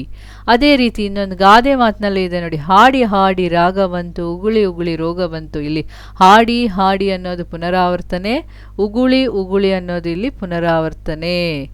ಇನ್ನೊಂದಿದೆ ನೋಡಿ, ಇಲ್ಲಿ ಕೆಲದೋಳು ಪುಳಿಯಂದಿರೆ ಪರ್ಬಲಿ ಬಂದೊಡಲ ಮಜ್ಜ ನಳ್ಕ ನೋಡಂ ನೋಡಂ ಚಲದಿಂ ಕಾಡಂ ಕಾಡಂ ಸಲೆ ಪಸಿವಂ ಮರೆದು ತಣಿದು ಬೇಡಂ ಬೇಡಂ. ನೋಡಿ, ಇದು ಒಂದು ಹಳೆಗನ್ನಡ ಪದ್ಯದಲ್ಲಿ ಯಾವ ರೀತಿ ಇದೆ, ನೋಡಂ ನೋಡಂ ಕಾಡಂ ಕಾಡಂ ಬೇಡಂ ಬೇಡಂ. ಈ ರೀತಿಯಾಗಿ ಇಲ್ಲಿದೆ ನೋಡಿ 3 ಉದಾಹರಣೆ. ಇಲ್ಲಿ ಮಾಡಿ ಮಾಡಿ, ನೀಡಿ ನೀಡಿ ಬಂತು ಬಸವಣ್ಣನವರ ಒಂದು ವಚನದಲ್ಲಿ. ಇಲ್ಲಿ ಗಾದೆಯಲ್ಲಿ ಹಾಡಿ ಹಾಡಿ, ಉಗುಳಿ ಉಗುಳಿ. ಇಲ್ಲಿ ನೋಡಂ ನೋಡಂ ಕಾಡಂ ಕಾಡಂ ಬೇಡಂ ಬೇಡಂ ಅನ್ನೋದು ಇದು ಚೇಕಾನುಪ್ರಾಸಕ್ಕೆ ಉದಾಹರಣೆ. ಚೇಕಾನುಪ್ರಾಸ ಅಂತಂದರೆ 2 ವ್ಯಂಜನಗಳು ಪುನರಾವರ್ತನೆಗೊಂಡರೆ ಅದನ್ನು ಚೇಕಾನುಪ್ರಾಸ. 2 ವ್ಯಂಜನಗಳು ಪುನರಾವರ್ತನೆಗೊಂಡು ಬಂದರೆ ಅದು ಚೇಕಾನುಪ್ರಾಸ. ಇದು 2ನೇ ಪ್ರಕಾರ ಆಯಿತು. ಇದರಲ್ಲಿ ವೃತ್ಯಾನುಪ್ರಾಸ ಮತ್ತು ಚೇಕಾನುಪ್ರಾಸ, ಅನುಪ್ರಾಸದಲ್ಲಿರುವಂಥ 2 ಪ್ರಕಾರಗಳ ಬಗ್ಗೆ ತಿಳ್ಕೊಂಡಿದ್ದಾಯಿತು. ಈಗ ಏನು ಮಾಡೋಣ, ಯಮಕ ಯಾವುದಿದು, ಶಬ್ದಾಲಂಕಾರದ 2ನೇ ಪ್ರಕಾರ. ಇದ್ರ ಬಗ್ಗೆ ನೋಡೋಣ. ಯಮಕದಲ್ಲಿ ಏನು ಹೇಳಿದ್ದಾರೆ ನೋಡಿ, ಅದೇ ಈ ಅಕ್ಷರಗಳನ್ನು ನಾವು ಸರಿಯಾಗಿ ನೆನ್ಪಿಟ್ಕೋಬೇಕಾಗತ್ತೆ. ಶಬ್ದಾಲಂಕಾರನೇ ಒಂದು ರೀತಿ, ಅರ್ಥಾಲಂಕಾರನೇ ಒಂಥರ ಡಿಫ್ರೆಂಟ್ ಆಗಿರುತ್ತೆ ನಮಗಿಲ್ಲಿ. ಇಲ್ಲೇನು ಹೇಳಿದ್ದಾರೆ, 3 ಅಥವಾ ಅದಕ್ಕಿಂತ ಹೆಚ್ಚು ಅಕ್ಷರಗಳುಳ್ಳ ಪದವಾಗಲಿ ಪದಭಾಗವಾಗಲಿ ಒಂದು ಪದ್ಯದ ಆದಿ ಮಧ್ಯ ಅಥವಾ ಅಂತ್ಯದಲ್ಲಿ ನಿಯಮಿತವಾಗಿ ಪುನಃ ಬಂದರೆ ಅದು ಯಮಕಾಲಂಕಾರ ಎನಿಸುವುದು ಅಂತ ಹೇಳಿದ್ದಾರೆ. 3 ಅಥವಾ ಅದಕ್ಕಿಂತ ಹೆಚ್ಚು ಅಕ್ಷರಗಳುಳ್ಳ ಪದಗಳು ಆ ಪದಗಳು ಪದ್ಯದ ಭಾಗದಲ್ಲಿ, ಒಂದು ಪದ್ಯದ ಆದಿಯಲ್ಲಿ ಅಥವಾ ಮಧ್ಯದಲ್ಲಿ ಅಥವಾ ಅಂತ್ಯದಲ್ಲಿ ನಿಯಮಿತವಾಗಿ ಬಂದರೆ ಅಂತ ಇಲ್ಲಿ ಹೇಳಿದ್ದಾರೆ. ಇಲ್ಲಿ 2 ಉದಾಹರಣೆಗಳನ್ನು ನೋಡ್ತೀವಿ ನೋಡಿ. ಅಲ್ಲಿಗಲ್ಲಿಗೆ ಬೆಳೆದ ಬೆಳೆಗಳಿಂ ಮಳೆಗಳಿಂದ ಅಲ್ಲಿಗಲ್ಲಿಗೆ, ಮಳೆಗಳಿಂದ ಅಲ್ಲಿಗಲ್ಲಿಗೆ, ವನಸ್ಥಳಗಳಿಂ ಕೊಳಗಳಿಂದ ಅಲ್ಲಿಗಲ್ಲಿಗೆ, ರನ್ನದರೆಗಳಿಂ ಕೆರೆಗಳಿಂದ ಕೆರೆಗಳಿಂ ಪರಿ ಕಾಲ್ಗಳಿಂದೆ ಅಂತ ಇಲ್ಲಿದೆ. ಇಲ್ಲಿ ಅಲ್ಲಿಗಲ್ಲಿಗೆ, ಇದು ಅಲ್ಲಿಗಲ್ಲಿಗೆ, ಇದನ್ನು ನೋಡಿ 3 ಅಥವಾ ಅದಕ್ಕಿಂತ ಹೆಚ್ಚು ಅಕ್ಷರಗಳು. ಇಲ್ಲಿ ಸ್ವರ ವ್ಯಂಜನ ಅಂತ ಹೇಳಿಲ್ಲ, ಸ್ವರಗಳು ಬರ್ಬೋದು, ವ್ಯಂಜನನೂ ಇರ್ಬೋದು. ಒಂದು ಪದ್ಯದ ಆದಿಯಲ್ಲಿ ಅಥವಾ ಮಧ್ಯದಲ್ಲಿ ಅಥವಾ ಅಂತ್ಯದಲ್ಲಿ ನಿಯಮಿತವಾಗಿ ಕರೆಕ್ಟ್ ನಿಯಮಬದ್ಧವಾಗಿ ಪುನಃ ಬಂದರೆ ಅದು ಯಮಕಾಲಂಕಾರ. ಅದೇ ರೀತಿ ಇನ್ನೊಂದು ಉದಾಹರಣೆ ಇದೆ ನೋಡಿ. ಮಲ್ಲಿಗೆಯಲ್ಲದೆ ಸಂಪಿಗೆಯಲ್ಲದೆ ದಾಳಿಂಬಂ ಎಲ್ಲದೊಪ್ಪುವ ಚೆಂದೇಂಗಲ್ಲದೆ ಮಾವಲ್ಲದೆ ಕೌಂಗಲ್ಲದೆ ನಾಡೋಳ್. ಇಲ್ಲಿ ಮಧ್ಯದಲ್ಲೂ ನಿಯಮಿತವಾಗಿ ಬಂದಿದೆ, ಇಲ್ಲಿ ಕೊನೆಯಲ್ಲಿ ಒಂದು ಕಡೆ ಬಂದಿದೆ ಅಲ್ವಾ. ಇದಿಷ್ಟು 2 ಉದಾಹರಣೆಗಳನ್ನು ನಾವಿಲ್ಲಿ ಯಮಕಾಲಂಕಾರದಲ್ಲಿ ನೋಡಿದ್ದೀವಿ. ಇದರಲ್ಲಿ ಶಬ್ದಾಲಂಕಾರದ 2ನೇ ಪ್ರಕಾರ ಇದು. 3ನೇದು ಯಾವುದು? ಚಿತ್ರಕವಿತ್ವವನ್ನು ನೋಡೋಣ. ಚಿತ್ರಕವಿತ್ವ ಅಂತ ಇಲ್ಲಿ ಹೇಳಿದ್ದಾರೆ. ಅಕ್ಷರವನ್ನಾಗಲಿ ಅಥವಾ ಪದಗಳನ್ನಾಗಲಿ ಕುಶಲತೆಯಿಂದ ವೈಚಿತ್ರ್ಯಪೂರ್ಣವಾಗಿ ಜೋಡಿಸಿ ಉಂಟು ಮಾಡಿದ ಶಬ್ದಾರ್ಥ ವಿಶೇಷತೆಗಳಿಗೆ ಚಿತ್ರಕವಿತ್ವ ಎನ್ನುವರು ಅಂತ ಹೇಳಿದ್ದಾರೆ. ಅಕ್ಷರ ಆಗಲಿ ಅಥವಾ ಪದ ಆಗಲಿ ವೈಚಿತ್ರ್ಯಪೂರ್ಣವಾಗಿ ಒಂದು ರೀತಿ ಡಿಫರೆಂಟ್ ಆಗಿ, ಉದಾಹರಣೆ ನೋಡಿದಾಗಲೇ ನಮ್ಗೆ ಗೊತ್ತಾಗುತ್ತೆ. ನನ್ನ ನೀನೇ, ನನ್ನು ನಿನ್ನ ನಾನೇ ನನ್ನೇ, ನ ಅಕ್ಷರಗಳು, ಅಕ್ಷರ ಪದ ಕುಶಲ ವೈಚಿತ್ರ್ಯಪೂರ್ಣವಾಗಿ ಹೇಳಬೇಕು. ಒಂದು ರೀತಿ ಅದು ವಿಶೇಷತೆ ಕೊಡುತ್ತೆ. ಇಲ್ಲಿ ವಿಶೇಷ ರೀತಿ ನನ್ನ ನೀನೇ, ನನ್ನು ನಿನ್ನ ನಾನೇ ನನ್ನೇ ಅಂತ ಹೇಳಿದಾಗ ಏನೋ ಒಂಥರ ವಿಶೇಷತೆ. ಅದೇ ನಾವು ಅರ್ಥ ಬಿಡಿಸಿ ಹೇಳಿದಾಗ ಏನಾಗುತ್ತೆ, ನನ್ನನ್ನು ನೀನೇನಾದರೂ ಹೇಳು, ನಿನ್ನನ್ನು ನಾನೇನು ಹೇಳ್ತೀನಿ, ಈ ರೀತಿಯಾಗಿ ಬರುತ್ತೆ ನಮಗೆ. ಅದಷ್ಟು ವಿಶೇಷ ಅನ್ಸಲ್ಲ ಅದು. ಅದನ್ನು ನಾವು ಚಿತ್ರಕವಿತ್ವ ಅನ್ನೋಕ್ಕಾಗಲ್ಲ. ಇಲ್ಲಿ ನೋಡಿ, ನನ್ನ ನೀನೇ, ನನ್ನು ನಿನ್ನ ನಾನೇ ನನ್ನೇ ಅನ್ನುವಂಥದ್ದು ಒಂದು ಚಿತ್ರಕವಿತ್ವದಲ್ಲಿ ಶಬ್ದಾರ್ಥದ ವಿಶೇಷತೆಯನ್ನು ಇಲ್ಲಿ ಸೂಚಿಸುತ್ತೆ. ಅದ್ರ ಜೊತೆಗೆ ಇದು ಔಚಿತ್ಯಪೂರ್ಣವಾಗಿ ಜೋಡಿಸಿದಂಥದ್ದು, ಅಕ್ಷರವಾಗಲಿ ಅಥವಾ ಪದಗಳನ್ನಾಗಲಿ ಒಂದು ರೀತಿಯ ಕುಶಲತೆಯಿಂದ ಅಂತ ಇಲ್ಲಿ ಹೇಳಿದ್ದಾರೆ. ಬಹಳ ಒಂದು ವಿಶೇಷತೆಯ ರೀತಿಯಲ್ಲಿ ಇದೆ ಇದು ಚಿತ್ರಕವಿತ್ವ. ಇಲ್ಲಿ ನಾವು ಮೊದಲನೇದಾಗಿ ಶಬ್ದಾಲಂಕಾರದಲ್ಲಿ ಏನು ಮಾಡಿದ್ವಿ, ಅಲಂಕಾರದ ಪ್ರಕಾರದ ಮೊದಲನೇ ಪ್ರಕಾರ ಇದು. ಇದರಲ್ಲಿ ಯಾವ್ಯಾವುದನ್ನು ನೋಡಿದ್ವಿ? ಶಬ್ದಾಲಂಕಾರದಲ್ಲಿ 3 ಪ್ರಕಾರಗಳ ಬಗ್ಗೆ ನಾವಿಲ್ಲಿ ನೋಡಿದ್ವಿ. ಅನುಪ್ರಾಸ, ಯಮಕ, ಚಿತ್ರಕವಿತ್ವ. ತಿರ್ಗಾ ಅನುಪ್ರಾಸದಲ್ಲಿ 2 ಪ್ರಕಾರ ನೋಡಿದ್ವಿ, ನೃತ್ಯಾನುಪ್ರಾಸ, ಚೈಕಾನುಪ್ರಾಸ. ಆಮೇಲೆ ಯಮಕದ ಬಗ್ಗೆ ತಿಳ್ಕೊಂಡ್ವಿ, ಚಿತ್ರಕವಿತ್ವದ ಬಗ್ಗೆ ತಿಳ್ಕೊಂಡ್ವಿ. ಇದಿಷ್ಟು ನಾವು ಶಬ್ದಾಲಂಕಾರದಲ್ಲಿ ತಿಳಿದಿರುವಂಥ ವಿಷಯ ಆಯಿತು. ಈಗ 2ನೇ ಪ್ರಕಾರವಾದಂಥ ಅರ್ಥಾಲಂಕಾರಗಳ ಬಗ್ಗೆ ನೋಡೋಣ. ನೋಡಿ, ಇದು ಅರ್ಥಾಲಂಕಾರ. ಅರ್ಥಾಲಂಕಾರ ಅಂದ್ರೇನು? ಬಳಸಲಾದ ಪದಗಳ ಅರ್ಥ ಚಮತ್ಕಾರದಿಂದ ಮಾತಿನ ಅಂದರೆ ಕಾವ್ಯದ ಸೌಂದರ್ಯ ಹೆಚ್ಚಾಗುವುದನ್ನು ಅರ್ಥಾಲಂಕಾರ ಎನ್ನುವರು. ಏನು ಹೇಳಿದ್ರಿ ಇಲ್ಲಿ? ಬಳಸಲಾದ ಪದಗಳ ಅರ್ಥ ಚಮತ್ಕಾರದಿಂದ ಅಂದರೆ ಇಲ್ಲಿ ಇಲ್ಲಿ ಉಪಯೋಗಿಸಿರುವಂಥ ಪದಗಳ ಒಂದು ಅರ್ಥದಿಂದ, ಅದರ ಒಂದು ಚಮತ್ಕಾರಿಕವಾದ ಮಾತಿನಿಂದ ಕಾವ್ಯದ ಸೌಂದರ್ಯ ಹೆಚ್ಚಾದರೆ ಇದನ್ನು ಅರ್ಥಾಲಂಕಾರ ಅಂತ ಹೇಳ್ತೀವಿ ಅಂತ ಹೇಳಿ ಇಲ್ಲಿ ಹೇಳಿದ್ದಾರೆ. ಈ ಅರ್ಥಾಲಂಕಾರದಲ್ಲಿ ನಾವೆಷ್ಟು ವಿಧಗಳನ್ನು ನೋಡ್ತೀವಿ? 6 ವಿಧಗಳನ್ನು ನೋಡ್ತೀವಿ. ಅರ್ಥಾಲಂಕಾರದಲ್ಲಿರುವಂಥ 6 ವಿಧಗಳು: 1 ಉಪಮಾಲಂಕಾರ, 2ನೇದು ರೂಪಕಾಲಂಕಾರ, 3ನೇದು ಉತ್ಪ್ರೇಕ್ಷ ಅಲಂಕಾರ, 4ನೇದು ದೃಷ್ಟಾಂತ ಅಲಂಕಾರ, 5ನೇದು ಅರ್ಥಾಂತರ ನ್ಯಾಸಾಲಂಕಾರ, 6ನೇದು ಶ್ಲೇಷಾಲಂಕಾರ. ಇವಿಷ್ಟು 6 ಅರ್ಥಾಲಂಕಾರದಲ್ಲಿರುವಂತಹ ವಿಧಗಳು. ಈಗ ಒಂದೊಂದಾಗಿ ನೋಡ್ತಾ ಹೋಗೋಣ. ಉಪಮಾಲಂಕಾರ. ಈ ಉಪಮಾಲಂಕಾರ ಮೊದಲನೇದು. ಉಪಮಾಲಂಕಾರ ಅಂದ್ರೇನು ಅನ್ನೋದು ಫಸ್ಟ್ ನೋಡಬೇಕು. ಎರಡು ವಸ್ತುಗಳಿಗೆ ಪರಸ್ಪರವಾಗಿ ಇರುವಂತಹ ಹೋಲಿಕೆಯನ್ನು ಕೊಡೋದು, ಹೋಲಿಕೆಯನ್ನು ಹೇಳೋದನ್ನು ನಾವೇನಂತೀವಿ, ಉಪಮಾಲಂಕಾರ ಅಂತ ಕರಿತೀವಿ. ಎರಡು ವಸ್ತುಗಳ ಹೋಲಿಕೆಯನ್ನು ಇಲ್ಲಿ ಹೇಳೋದು, ಎರಡು ವಸ್ತುವಿಗೆ. ಅದು ಹೇಗೆ ಅನ್ನೋದನ್ನು ನಾವು ಉದಾಹರಣೆ ಮೂಲಕ ಇಲ್ಲಿ ನೋಡ್ಬೋದು. ಮಗುವಿನ ಮುಖವು ಚಂದ್ರನ ಮುಖದಂತೆ ಮನೋಹರವಾಗಿದೆ ಅಂತ ಇಲ್ಲಿ ಹೇಳಿದ್ದಾರೆ. ಇಲ್ಲಿ ಎಕ್ಸಾಂಪಲ್, ಇಲ್ಲಿ ಡೆಫಿನೇಷನ್ ಏನು ಹೇಳಿದ್ದಾರೆ, ಎರಡು ವಸ್ತುಗಳು. ಇಲ್ಲಿ ಮಗುವಿನ ಮುಖ ಅನ್ನೋದು ಒಂದು ವಸ್ತು, ಚಂದ್ರನ ಮುಖ ಅನ್ನೋದು ಒಂದು ವಸ್ತು ಅಂತ ನಾವಿಲ್ಲಿ ತಿಳ್ಕೊಳ್ಳೋಣ. ಎರಡು ವಸ್ತುಗಳಿಗೆ ಪರಸ್ಪರವಾಗಿ ಹೇಗೆ ಹೋಲಿಸಿದ್ದಾರೆ ಅನ್ನುತ್ತಾ ಹೇಳೋದೇ ಉಪಮಾಲಂಕಾರ. ಹೇಗೆ ಹೋಲಿಸ್ತಾರೆ ಅನ್ನೋದನ್ನು ಇಲ್ಲಿ ನಾವು ತಿಳ್ಕೋಬೇಕಾಗತ್ತೆ. ಇಲ್ಲಿ ಮಗುವಿನ ಮುಖ ಎಂಬ ಒಂದು ವಸ್ತು, ಇದು ಮಗುವಿನ ಮುಖ ಅನ್ನೋದು ಒಂದು ವಸ್ತು, ಚಂದ್ರನ ಮುಖ ಎಂಬ ಮತ್ತೊಂದು ವಸ್ತುವಿನಿಂದ, ಚಂದ್ರನ ಮುಖ ಎಂಬ ವಸ್ತುವಿನೊಂದಿಗೆ ಇದನ್ನು ಹೋಲಿಸಲಾಗಿದೆ ಅಂತ ಇಲ್ಲಿ ಹೇಳಿದ್ದಾರೆ. ಅದು ಸುಮ್ಮನೆ ಹೋಲಿಸೋಕ್ಕಾಗತ್ತಾ? ಇಲ್ಲ, ಇದಕ್ಕೂ ಒಂಥರ ಪ್ರೊಸೀಜರ್ ಇರುತ್ತೆ ಉಪಮಾಲಂಕಾರದಲ್ಲಿ. ನೋಡಿ, ನಾವು ಇಲ್ಲಿ ಕೆಲವೊಂದು ಅಂಶಗಳನ್ನು ನೋಡಬೇಕಾಗತ್ತೆ. ಉಪಮಾಲಂಕಾರದಲ್ಲಿ ಮುಖ್ಯವಾಗಿ ಮೊದಲನೇದು ಉಪಮೇಯ, ಉಪಮಾನ, ವಾಚಕ ಪದ ಅಥವಾ ಉಪಮಾವಾಚಕ, ಸಮಾನ ಧರ್ಮ ಹಾಗೂ ಸಮನ್ವಯ ಅನ್ನುವಂಥ ಅಂಶವನ್ನು ನೋಡ್ತೀವಿ. ಅದರ ಜೊತೆಗೆ ಇದು ಉಪಮಾಲಂಕಾರದ ಲಕ್ಷಣ. ಆಮೇಲೆ ಅಲಂಕಾರದ ಹೆಸರನ್ನು ಸಹ ಬರಿಬೇಕಾಗತ್ತೆ ನಮಗಿಲ್ಲಿ. ಹಾಗಾದರೆ ಮೊದಲನೇದು ಉಪಮೇಯ ಅಂದರೆ ಏನು ಅಂತ ನೋಡೋಣ. ಕವಿ ವರ್ಣಿಸುವಂಥ ವಸ್ತು. ಉಪಮೇಯ ಅಂದರೆ ಕವಿ ವರ್ಣಿಸ್ತಾನಲ್ಲ ಆ ವಸ್ತು ಇರ್ಬೋದು, ಮನುಷ್ಯ ಇರ್ಬೋದು, ಯಾವುದೇ ಒಂದು ಇದಿರ್ಬೋದು, ಅದು ವಸ್ತು, ಕವಿ ವರ್ಣಿಸುವಂಥ ವಸ್ತು. ಇದಕ್ಕೆ ಏನಂತೀವಿ, ವರ್ಣ್ಯ ಅಂತ ಕರಿತೀವಿ. ಇಲ್ಲಿ ಏನು ವರ್ಣಿಸಿದ್ದಾನೆ ಕವಿ ಇಲ್ಲಿ ಉಪಮೇಯದಲ್ಲಿ? ಉಪಮೇಯ ಅಂದರೆ ಮಗುವಿನ ಮುಖ, ಇದು ವರ್ಣಿಸಿಕೊಳ್ಳುವಂಥ ವಸ್ತು, ಇದು ಉಪಮೇಯ. ಅಂದರೆ ಕವಿ ವರ್ಣಿಸುವಂಥ ವಸ್ತು, ಯಾವ ವಸ್ತುವನ್ನು ಕವಿ ವರ್ಣಿಸ್ತಾನೋ ಅದು ಉಪಮೇಯವಾಗಿರುತ್ತೆ. ಇಲ್ಲಿ ವರ್ಣ್ಯ ಎನ್ನುವುದು ಮಗುವಿನ ಮುಖ ಎನ್ನುವಂಥದ್ದು, ಇದು ವರ್ಣಿಸಿಕೊಳ್ಳುವಂಥ ವಸ್ತು, ಕವಿ ವರ್ಣಿಸುವ ವಸ್ತು, ಇದನ್ನು ಉಪಮೇಯ ಅಂತ ಕರಿತೀವಿ. ಎರಡನೇದು ಯಾವುದು ನೋಡಿ, ಉಪಮಾನ. ಎರಡನೇ ಅಂಶ ನಾವಿಲ್ಲಿ ಉಪಮಾನವನ್ನು ನೋಡ್ತೀವಿ. ಹೋಲಿಸಲು ಮಾನವಾಗಿಸಿಕೊಂಡ ವಸ್ತು. ಯಾವುದಕ್ಕೆ ಹೋಲಿಸ್ತೀವಿ, ಯಾವ ವಸ್ತುವಿನ ಜೊತೆಗೆ ಹೋಲಿಸ್ತೀವಿ ಅದಕ್ಕೆ ಉಪಯೋಗಿಸಿದಂಥ ವಸ್ತು. ಇಲ್ಲಿ ಹೋಲಿಕೆಗೆ ಮಾನವಾಗಿಸಿಕೊಂಡಂಥ ವಸ್ತು, ಇದಕ್ಕೆ ಅವರ್ಣ್ಯ ಅಂತ ಕರಿತೀವಿ. ಇದು ಹೋಲಿಕೆಗೆ ಒಳಗಾದಂಥ ವಸ್ತು, ಮಗುವಿನ ಮುಖ ಆಯಿತು. ಈಗ ಯಾವ ವಸ್ತುವನ್ನು ಮಾನವಾಗಿಟ್ಕೊಂಡಿದ್ದಾರೆ ಇಲ್ಲಿ? ಚಂದ್ರನ ಮುಖಕ್ಕೆ ಹೋಲಿಸಿ ಹೇಳಿದ್ದಾರೆ. ಇಲ್ಲಿ ಚಂದ್ರನ ಮುಖದಂತೆ ಹೋಲಿಸಲು ಉಪಯೋಗಿಸಿಕೊಂಡಂಥ ವಸ್ತು ಚಂದ್ರನ ಮುಖ. ಇಲ್ಲಿ ಇದನ್ನು ಉಪಮಾನ ಅಂತ ಕರಿತೀವಿ. ವಾಚಕ ಪದ ಅಂದ್ರೇನು? ಹೋಲಿಕೆಯನ್ನು ಹೇಳುವಂಥ ಪದ. ಅಂದರೆ ಈ ಎರಡಕ್ಕೂ ಹೋಲಿಕೆಯನ್ನು, ಸಂಬಂಧವನ್ನು ಕಲ್ಪಿಸುವಂಥ ಪದ ಅಂತ ಹೇಳ್ಬೋದು. ಹಾಗಾದರೆ ಇಲ್ಲಿ ಏನೇನು ಪದ ಇರುತ್ತೆ ಹೋಲಿಕೆ ಹೇಳುವಾಗ? ಅಂತೆ, ಹಾಂಗೆ, ಹಾಂಗ, ಓಲ್ ಇತ್ಯಾದಿ ಪದಗಳಿರ್ತವೆ. ಆದರೆ ಇಲ್ಲಿ ಏನು ಹೇಳಿದ್ದಾರೆ? ದಂತೆ ಅಂದರೆ ಅಂತೆ. ಇಲ್ಲಿ ವಾಚಕ ಪದ ಅಥವಾ ಉಪಮಾವಾಚಕ ಪದ ಇಲ್ಲಿ ಅಂತೆ ಅನ್ನೋದನ್ನು ಇಲ್ಲಿ ಹೇಳಿದ್ದಾರೆ. ಸಮಾನ ಧರ್ಮ ಅನ್ನುವಂಥದ್ದೊಂದು ಇರುತ್ತೆ. ಸಮಾನ ಧರ್ಮ ಅಂತಂದರೆ ಇದು ಉಪಮೇಯ ಮತ್ತು ಉಪಮಾನಕ್ಕೆ ಹೊಂದಿಕೆ ಆಗುವಂತಹ ಒಂದು ಕ್ರಿಯಾಪದ. ಉಪಮೇಯ ಮತ್ತು ಉಪಮಾನವನ್ನು ಸರಿಯಾಗಿ ಹೊಂದಿಸಿ ಒಂದು ವಾಕ್ಯವನ್ನು ಒಂದು ಸರಿಯಾದ ರೀತಿಯಲ್ಲಿ ನಡೆಸ್ಕೊಂಡು ಹೋಗುವಂತಹ ಕ್ರಿಯಾಪದದ ರೀತಿಯಲ್ಲಿರುವಂಥದ್ದೇ ಸಮಾನ ಧರ್ಮ ಅನ್ನೋದು. ಅದು ಮನೋಹರವಾಗಿದೆ ಅನ್ನುವಂಥದ್ದು ಇಲ್ಲಿದೆ. ಆ ರೀತಿಯ ಕ್ರಿಯಾಪದ ಇದು, ಗೊತ್ತಾಯ್ತಾ? ಇದನ್ನು ಸಮಾನ ಧರ್ಮ ಅಂತ ಕರಿತೀವಿ.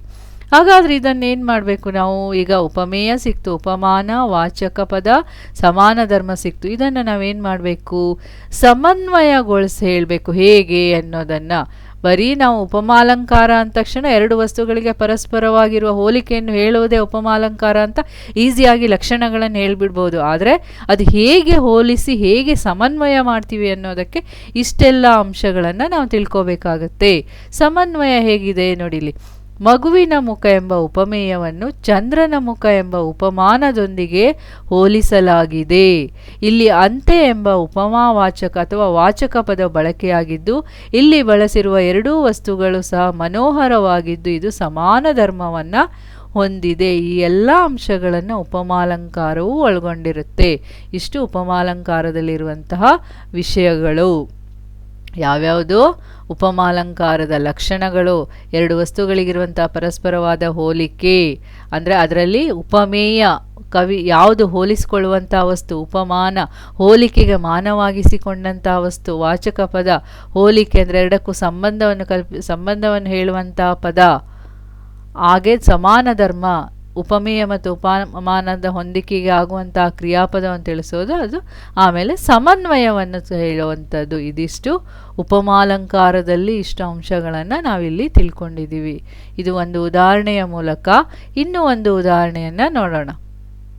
ನೋಡಿ, ಇಲ್ಲೊಂದು ಉದಾಹರಣೆ ಇದೆ. ರಾಹಿಲನ್ನು ಪರೀಕ್ಷಿಸುತ್ತಿದ್ದಂತೆ ನೋವೊಂದು ಅಲೆಯಂತೆ ಬಂದು ಆಕೆ ಕೂಗಿಕೊಳ್ಳುವಂತೆ ಮಾಡಿತು ಅಂತ ಇದೆ. ಇಲ್ಲಿ ಮೊದಲನೇದಾಗಿ ನಾವೇನು ಮಾಡ್ತೀವಿ, ಅಲಂಕಾರದ ಹೆಸರು ಪರೀಕ್ಷಾ ದೃಷ್ಟಿಯಿಂದ ಹೇಳ್ತಾ ಇರೋದು ಇದಿಷ್ಟು ಇರಲೇಬೇಕು. 3 ಅಂಕದ ಪ್ರಶ್ನೆಗೆ ನಮಗಿದು ಬರುತ್ತೆ. ಅಲಂಕಾರದ ಹೆಸರು ಅಂದಾಗ ಉಪಮಾಲಂಕಾರ. ಲಕ್ಷಣಗಳನ್ನು ಕೇಳುತ್ತಾರೆ. 2 ವಸ್ತು ಅಥವಾ ಸನ್ನಿವೇಶಗಳಿಗೆ ಪರಸ್ಪರ ಹೋಲಿಕೆಯನ್ನು ಮಾಡಿ ವರ್ಣಿಸಿದರೆ ಅದು ಉಪಮಾಲಂಕಾರ ಅಂತ ನಾವಿಲ್ಲಿ ಹೇಳ್ತೀವಿ. ಈಗ ಏನು ಮಾಡ್ತೀವಿ, ಮೊದಲನೇದು ವರ್ಣಿಸಿಕೊಳ್ಳುವಂಥ ವಸ್ತು ಯಾವುದು ಅನ್ನೋದು ನೋಡಬೇಕಲ್ಲ. ಉಪಮೇಯ, ವರ್ಣ್ಯ. ರಾಹಿಲನ್ನು ಪರೀಕ್ಷಿಸುತ್ತಿದ್ದಂತೆ ನೋವು ಅನ್ನುವಂಥದ್ದು ಇಲ್ಲಿ ವರ್ಣಿಸಿಕೊಳ್ಳುವಂಥ ವಸ್ತು. ಉಪಮಾನ, ಅವರ್ಣ್ಯ, ಮಾನವಾಗಿಸಿಕೊಂಡಿರುವಂಥದ್ದು ಇಲ್ಲಿ ಅಲೆ. ಇಲ್ಲಿ ಉಪಮಾವಾಚಕ ಪದ, ಇದೆರಡಕ್ಕೂ ಸಂಬಂಧವನ್ನು ಕಲ್ಪಿಸುವುದು ಅಂತೆ. ಸಮಾನ ಧರ್ಮ, ಇಲ್ಲ ಧರ್ಮ ಅಂತಂದರೆ ಇಲ್ಲಿ ಕ್ರಿಯಾಪದವಾಗಿರುವುದು ಉಪಮೇಯ ಮತ್ತು ಉಪಮಾನಗಳಿಗೆ ಬರುವಿಕೆ. ಅಲೆಯಂತೆ ಬಂದು ಅಂತ ಇದೆಯಲ್ಲ, ಬರುವಿಕೆ. ಅಲೆಯಂತೆ ಬಂದು ಆಕೆ ಕೂಗಿಕೊಳ್ಳುವಂತೆ ಮಾಡಿದ್ದು. ಇಲ್ಲಿ ಸಮನ್ವಯ ಏನು ಹೇಳುತ್ತೆ, ಇಲ್ಲಿ ಉಪಮೇಯವಾದ ನೋವನ್ನು ಉಪಮಾನವಾದ ಅಲೆಗೆ ಪರಸ್ಪರ ಹೋಲಿಸಿ ಹೇಳಿರುವುದರಿಂದ ಇದು ಪೂರ್ಣೋಪಮಾಲಂಕಾರ ಅಂತ ಹೇಳ್ತೀವಿ, ಅಥವಾ ಉಪಮಾಲಂಕಾರ. ಇದು ಇಲ್ಲಿ ಪೂರ್ಣೋಪಮಾಲಂಕಾರ ಅಂದ್ರೇನು, ಉಪಮೇಯ, ಉಪಮಾನ, ಉಪಮಾವಾಚಕ ಮತ್ತು ಸಮಾನ ಧರ್ಮಗಳೆಲ್ಲ ಇಲ್ಲಿರೋದ್ರಿಂದ ಇದನ್ನು ಪೂರ್ಣೋಪಮಾಲಂಕಾರ ಅಂತ ಕರಿತೀವಿ. ಇದು ಉಪಮಾಲಂಕಾರದ ಇನ್ನೊಂದು ಉದಾಹರಣೆ. ಇನ್ನೂ ಒಂದು ಉದಾಹರಣೆ ನೋಡೋಣ ನಾವು. ಲುಪ್ತೋಪಮಾಲಂಕಾರದ ಒಂದು ಉದಾಹರಣೆ. ಹಸುಳೆಯಂತೆ ಕಾಂಬನಂತೆ. ಇಲ್ಲಿ ಅಲಂಕಾರದ ಹೆಸರು ಉಪಮಾಲಂಕಾರ. ಇಲ್ಲಿ ಹಸುಳೆಯಂತೆ ಅನ್ನೋದು ಎಲ್ಲಿ ನೋಡ್ತೀವಿ ನಾವು, ಯಾವ ಪಾಠದಲ್ಲಿ? ಶಬರಿ ಅನ್ನುವಂತಹ ಪಾಠದಲ್ಲಿ ಬಂದಿರುವಂಥ ಒಂದು ಸಾಲು ನೋಡಿ. ಇದು 2 ವಸ್ತುಗಳು ಅಥವಾ ಸನ್ನಿವೇಶಗಳಿಗೆ ಪರಸ್ಪರ ಹೋಲಿಕೆಯನ್ನು ಮಾಡಿ ವರ್ಣಿಸಿದ್ದರೆ ಅದು ಉಪಮಾಲಂಕಾರ ಅನ್ನೋದು ಇದು ಲಕ್ಷಣ. ಇಲ್ಲಿ ಉಪಮೇಯ, ವರ್ಣಿಸಿಕೊಳ್ಳುವಂಥದ್ದು ಯಾವುದು? ಇಲ್ಲಿ ಲುಪ್ತವಾಗಿದೆ. ಇದು ಲುಪ್ತ. ಶ್ರೀರಾಮ ಹಸುಳೆಯಂತೆ ಕಾಣ್ತಾನೆ ಅನ್ನೋದಿಲ್ಲಿ ಕಾಂಬನಂತೆ. ಉಪಮಾವಾಚಕ ಅವರ್ಣ್ಯ, ಹಸುಳೆ. ಗೊತ್ತಾಯ್ತಾ? ಉಪಮಾನ, ಅವರ್ಣ್ಯ, ಹಸುಳೆ. ಉಪಮಾವಾಚಕ ಪದ ಅಂತೆ. ಸಮಾನ ಧರ್ಮ ಇಲ್ಲಿ ಕಾಣುವುದು. ನೋಡಿ, ಇಲ್ಲಿ ಉಪಮೇಯವಾದ ಶ್ರೀರಾಮನನ್ನು ಉಪಮಾನವಾದ ಹಸುಳೆಗೆ ಪರಸ್ಪರ ಹೋಲಿಸಿ ಹೇಳಿರುವುದರಿಂದ ಇದು ಉಪಮಾಲಂಕಾರ. ಅದ್ರ ಜೊತೆಗೆ ಇದು ಲುಪ್ತೋಪಮಾಲಂಕಾರ ಅಂತಲೂ ಹೇಳ್ಬೋದು. ಇದು 2ನೆಯ ಉದಾಹರಣೆ. ಇನ್ನೊಂದು ಉದಾಹರಣೆನ ನೋಡೋಣ. ಇಲ್ಲಿ ಒಳಗಿನ ಮಂದಿ ಗುಂಡು ಹೊಡೆಸಿದರೂ ಮುಂಗಾರಿನ ಸಿಡಿಲ ಸಿಡಿದಾಂಗ ಅಂತ ಇದೆ. ಇದು ಅಲಂಕಾರದ ಹೆಸರು ಉಪಮಾಲಂಕಾರ. ಲಕ್ಷಣ, 2 ವಸ್ತು ಅಥವಾ ಸನ್ನಿವೇಶಗಳಿಗೆ ಪರಸ್ಪರ ಹೋಲಿಕೆಯನ್ನು ಮಾಡಿ ವರ್ಣಿಸಿದ್ದರೆ ಅದು ಉಪಮಾಲಂಕಾರ. ಇಲ್ಲಿ ಉಪಮೇಯ, ವರ್ಣ್ಯ, ಯಾವುದು? ವರ್ಣನೆಗೆ ಒಳಗಾದಂಥ ವಸ್ತು. ಒಳಗಿನ ಮಂದಿ ಗುಂಡು ಹೊಡೆಯುವುದು. ಉಪಮಾನ, ಅವರ್ಣ್ಯ, ಮುಂಗಾರಿನಲ್ಲಿ ಸಿಡಿಲು ಸಿಡಿಯುವುದು. ಉಪಮಾವಾಚಕ ಪದ ಹಾಂಗ ಅಂತೇಳಿ. ಸಮಾನ ಧರ್ಮ, ಹೊಡೆಯುವುದು. ಸಮನ್ವಯ ಏನು ಹೇಳಿದರೆ, ಇಲ್ಲಿ ಉಪಮೇಯವಾದ ಒಳಗಿನ ಮಂದಿ ಗುಂಡು ಹೊಡೆಯುವುದನ್ನು ಉಪಮಾನವಾದ ಮುಂಗಾರಿನಲ್ಲಿ ಸಿಡಿಲು ಸಿಡಿಯುವುದಕ್ಕೆ ಪರಸ್ಪರ ಹೋಲಿಸಿ ಹೇಳಿರುವುದರಿಂದ ಇದು ಉಪಮಾಲಂಕಾರವಾಗಿದೆ ಅಂತೇಳಿ ಹೇಳಿದ್ದಾರೆ. ಇಷ್ಟು ನಾವು ಉಪಮಾಲಂಕಾರದಲ್ಲಿ ತಿಳ್ಕೊಂಡಿರುವಂಥ ವಿಷಯಗಳಾಯಿತು. ಈಗ ಮುಂದಿನ ಅಲಂಕಾರವನ್ನು ನೋಡೋಣ.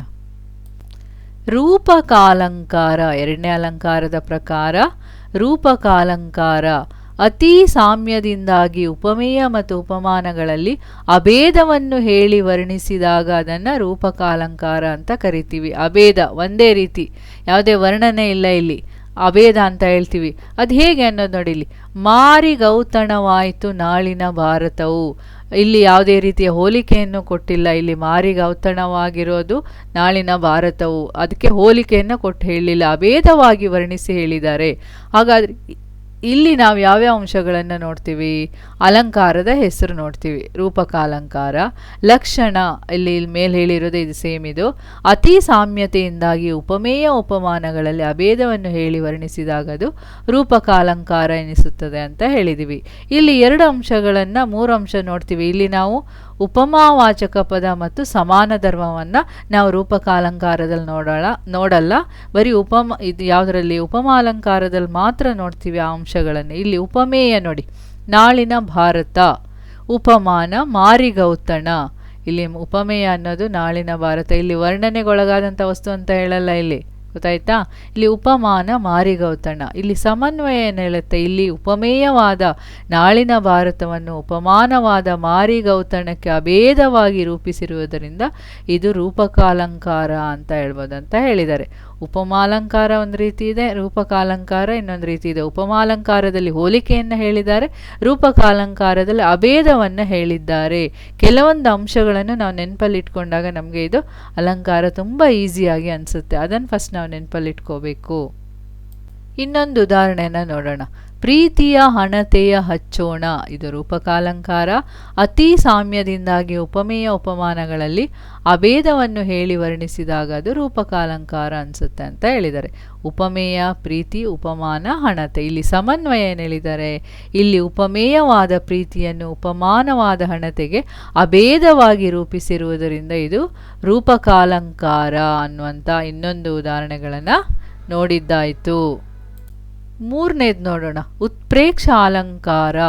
ಉತ್ಪ್ರೇಕ್ಷ ಅಲಂಕಾರದಲ್ಲಿ ಏನು ಹೇಳಿದ್ದಾರೆ, ಒಂದು ಪದಾರ್ಥ ಅಥವಾ ಸನ್ನಿವೇಶವನ್ನು ಮತ್ತೊಂದು ಎಂದು ಕಲ್ಪಿಸಿ ಕಲ್ಪನೆಯನ್ನು ಮಾಡ್ಕೊಂಡು ಹೇಳೋದು ನೋಡಿ, ಇದನ್ನು ಉತ್ಪ್ರೇಕ್ಷ ಅಲಂಕಾರ ಅಂತ ಕರಿತೀವಿ. ಇಲ್ಲೇನು ಹೇಳಿದ್ದಾರೆ ನೋಡಿ, ಅಚ್ಚೋದ ಸರೋವರವು ತ್ರೈಲೋಕ್ಯ ಲಕ್ಷ್ಮಿಯು ತನ್ನ ಸೌಂದರ್ಯವನ್ನು ನೋಡಲು ಮಾಡಿಟ್ಟ ರನ್ನಗನ್ನಡಿಯೋ ಎಂಬಂತೆ ಶೋಭಿಸಿತು ಅಂತ ಇಲ್ಲಿ ಹೇಳಿದ್ದಾರೆ. ಇದು ಒಂದು ಉದಾಹರಣೆ. ಇಲ್ಲಿ ಅಚ್ಚೋದ ಸರೋವರ ಅಂದರೆ ದೇವಲೋಕದಲ್ಲಿರುವಂಥ ಸರೋವರದಲ್ಲಿ ಲಕ್ಷ್ಮಿಯು ತನ್ನ ಸೌಂದರ್ಯವನ್ನು ನೋಡ್ಕೊಳ್ಳೋದಕ್ಕೆ, ಅಂದರೆ ಅಷ್ಟು ಆ ಒಂದು ಸರೋವರ ಅಷ್ಟು ಅಚ್ಚೋದ ಸರೋವರ ಯಾವ ರೀತಿಯಾಗಿ ಕಾಣಿಸ್ತಾ ಇದೆ ಅಂದರೆ ಕನ್ನಡಿಯ ರೀತಿಯಲ್ಲಿ ಅದರ ಬಿಂಬವನ್ನು, ಅದರ ಮುಖವನ್ನು ನೋಡ್ಕೊಳ್ಳೋ ರೀತಿಯಲ್ಲಿ ಕಾಣಿಸುತ್ತೆ. ಆದ್ದರಿಂದ ತ್ರೈಲೋಕ್ಯದಲ್ಲಿ, ದೇವಲೋಕದಲ್ಲಿ ಅಚ್ಚೋದ ಸರೋವರದಲ್ಲಿ ಲಕ್ಷ್ಮಿಯು ತನ್ನ ಸೌಂದರ್ಯವನ್ನು ನೋಡಲು ಮಾಡ್ಕೊಂಡಿರುವಂಥ ಕನ್ನಡಿಯೋ ಇರ್ಬೋದು. ಅಷ್ಟು ಅಚ್ಚೋದವಾಗಿರುವಂಥ ಸರೋವರ ಕನ್ನಡಿಯೋ ಎಂಬಂತೆ ಶೋಭಿಸ್ತಾ ಇದೆ ಅಂತಂದ್ರೆ ಇಲ್ಲಿ ಯೋ ಅನ್ನುವಂಥ ಒಂದು ಪದ ಬರುತ್ತಲ್ಲ, ಕನ್ನಡಿಯೋ ಅಂದರೆ ಅದು ಕಲ್ಪಿಸಿ, ಕಲ್ಪನೆ ಮಾಡ್ಕೊಂಡು ಹೇಳೋದು. ಒಂದು ಪದಾರ್ಥವನ್ನು ಅಂದರೆ ಒಂದು ಅಚ್ಚೋದ ಸರೋವರವನ್ನು, ಇಲ್ಲಿ ಒಂದು ಪದಾರ್ಥವನ್ನು ಅಥವಾ ಸನ್ನಿವೇಶವನ್ನು ಮತ್ತೊಂದು ಎಂದು ಕಲ್ಪಿಸಿ, ಇಲ್ಲಿ ಅಚ್ಚೋದ ಸರೋವರ ಎನ್ನುವಂಥ ಒಂದು ಸನ್ನಿವೇಶ ಇಲ್ಲಿ ಅಥವಾ ಒಂದು ವಸ್ತು ಅಂತ ಹೇಳ್ಬೋದು. ಇಲ್ಲಿ ತ್ರೈಲೋಕ್ಯ ಲಕ್ಷ್ಮಿಯು ತನ್ನ ಸೌಂದರ್ಯವನ್ನು ನೋಡಲು ಮಾಡಿಟ್ಟಿರುವಂಥ ಕನ್ನಡಿಯೋ ಮತ್ತೊಂದು ಎಂದು ಕಲ್ಪಿಸಿ ರನ್ನಗನ್ನಡಿಯೋ ಎಂಬಂತೆ ಶೋಭಿಸಿತು, ಆ ರೀತಿ ಇದೆ ಅನ್ನೋದನ್ನು ಕಲ್ಪನೆ ಮಾಡಿ ಹೇಳೋದನ್ನು ಇಲ್ಲಿ ಉತ್ಪ್ರೇಕ್ಷ ಅಲಂಕಾರ ಅಂತ ಹೇಳ್ತೀವಿ ಅನ್ನೋದು ಹೇಳಿದ್ದಾರೆ. ಹಾಗಾದರೆ ಇಲ್ಲಿ ಹೇಗಿದೆ ಅನ್ನೋದನ್ನು ಮುಂದೆ ಇದರಲ್ಲಿ ಉಪಮಾನ ಉಪಮೇಯಗಳು ಇದರ ಲಕ್ಷಣಗಳು ನೋಡೋಣ. ಈಗ ಹೇಳಿರೋದೇ ಆದರೂ ಇನ್ನೊಂದ್ಸಲ ಹೇಳ್ತೀನಿ ನೋಡಿ. ಅಲಂಕಾರದ ಹೆಸರು ಉತ್ಪ್ರೇಕ್ಷ ಅಲಂಕಾರ. ಲಕ್ಷಣ ಏನು ಹೇಳಿದ್ದಾರೆ, ಉಪಮೇಯವಾದ ವಸ್ತುವನ್ನು ಅಥವಾ ಸನ್ನಿವೇಶವನ್ನು ಉಪಮಾನವಾದ ವಸ್ತುವನ್ನಾಗಿ, ಇಲ್ಲಿ ಉಪಮೇಯವಾದ ವಸ್ತು ಅಥವಾ ಸನ್ನಿವೇಶ ಇರ್ಬೋದು, ಉಪಮಾನವಾದ ವಸ್ತು ಅಥವಾ ಸನ್ನಿವೇಶವನ್ನಾಗಿ ಸಂಭಾವಿಸಿ ಅಂದರೆ ಕಲ್ಪಿಸಿ ಹೇಳೋದನ್ನು ಉತ್ಪ್ರೇಕ್ಷ ಅಲಂಕಾರ ಅಂತ ಹೇಳ್ತೀವಿ. ಹೇಗೆ ನೋಡಿ, ಇಲ್ಲಿ ಉಪಮೇಯ ಅಚ್ಚೋದ ಸರೋವರ. ಅಚ್ಚೋದ ಸರೋವರ ಅನ್ನೋದು ಉಪಮೇಯವಾದ ವಸ್ತು ಅಥವಾ ಸನ್ನಿವೇಶವನ್ನು, ಉಪಮಾನ ಯಾವುದು ಇಲ್ಲಿ ರನ್ನಗನ್ನಡಿ, ಅದನ್ನು ರನ್ನಗನ್ನಡಿಯೋ ಎಂಬಂತೆ ಸಂಭಾವಿಸಿ ಕಲ್ಪಿಸಿ ಹೇಳಿದ್ದಾರೆ. ಇಲ್ಲಿ ಉಪಮೇಯ ಅಚ್ಚೋದ ಸರೋವರ, ಉಪಮಾನ ರನ್ನಗನ್ನಡಿ.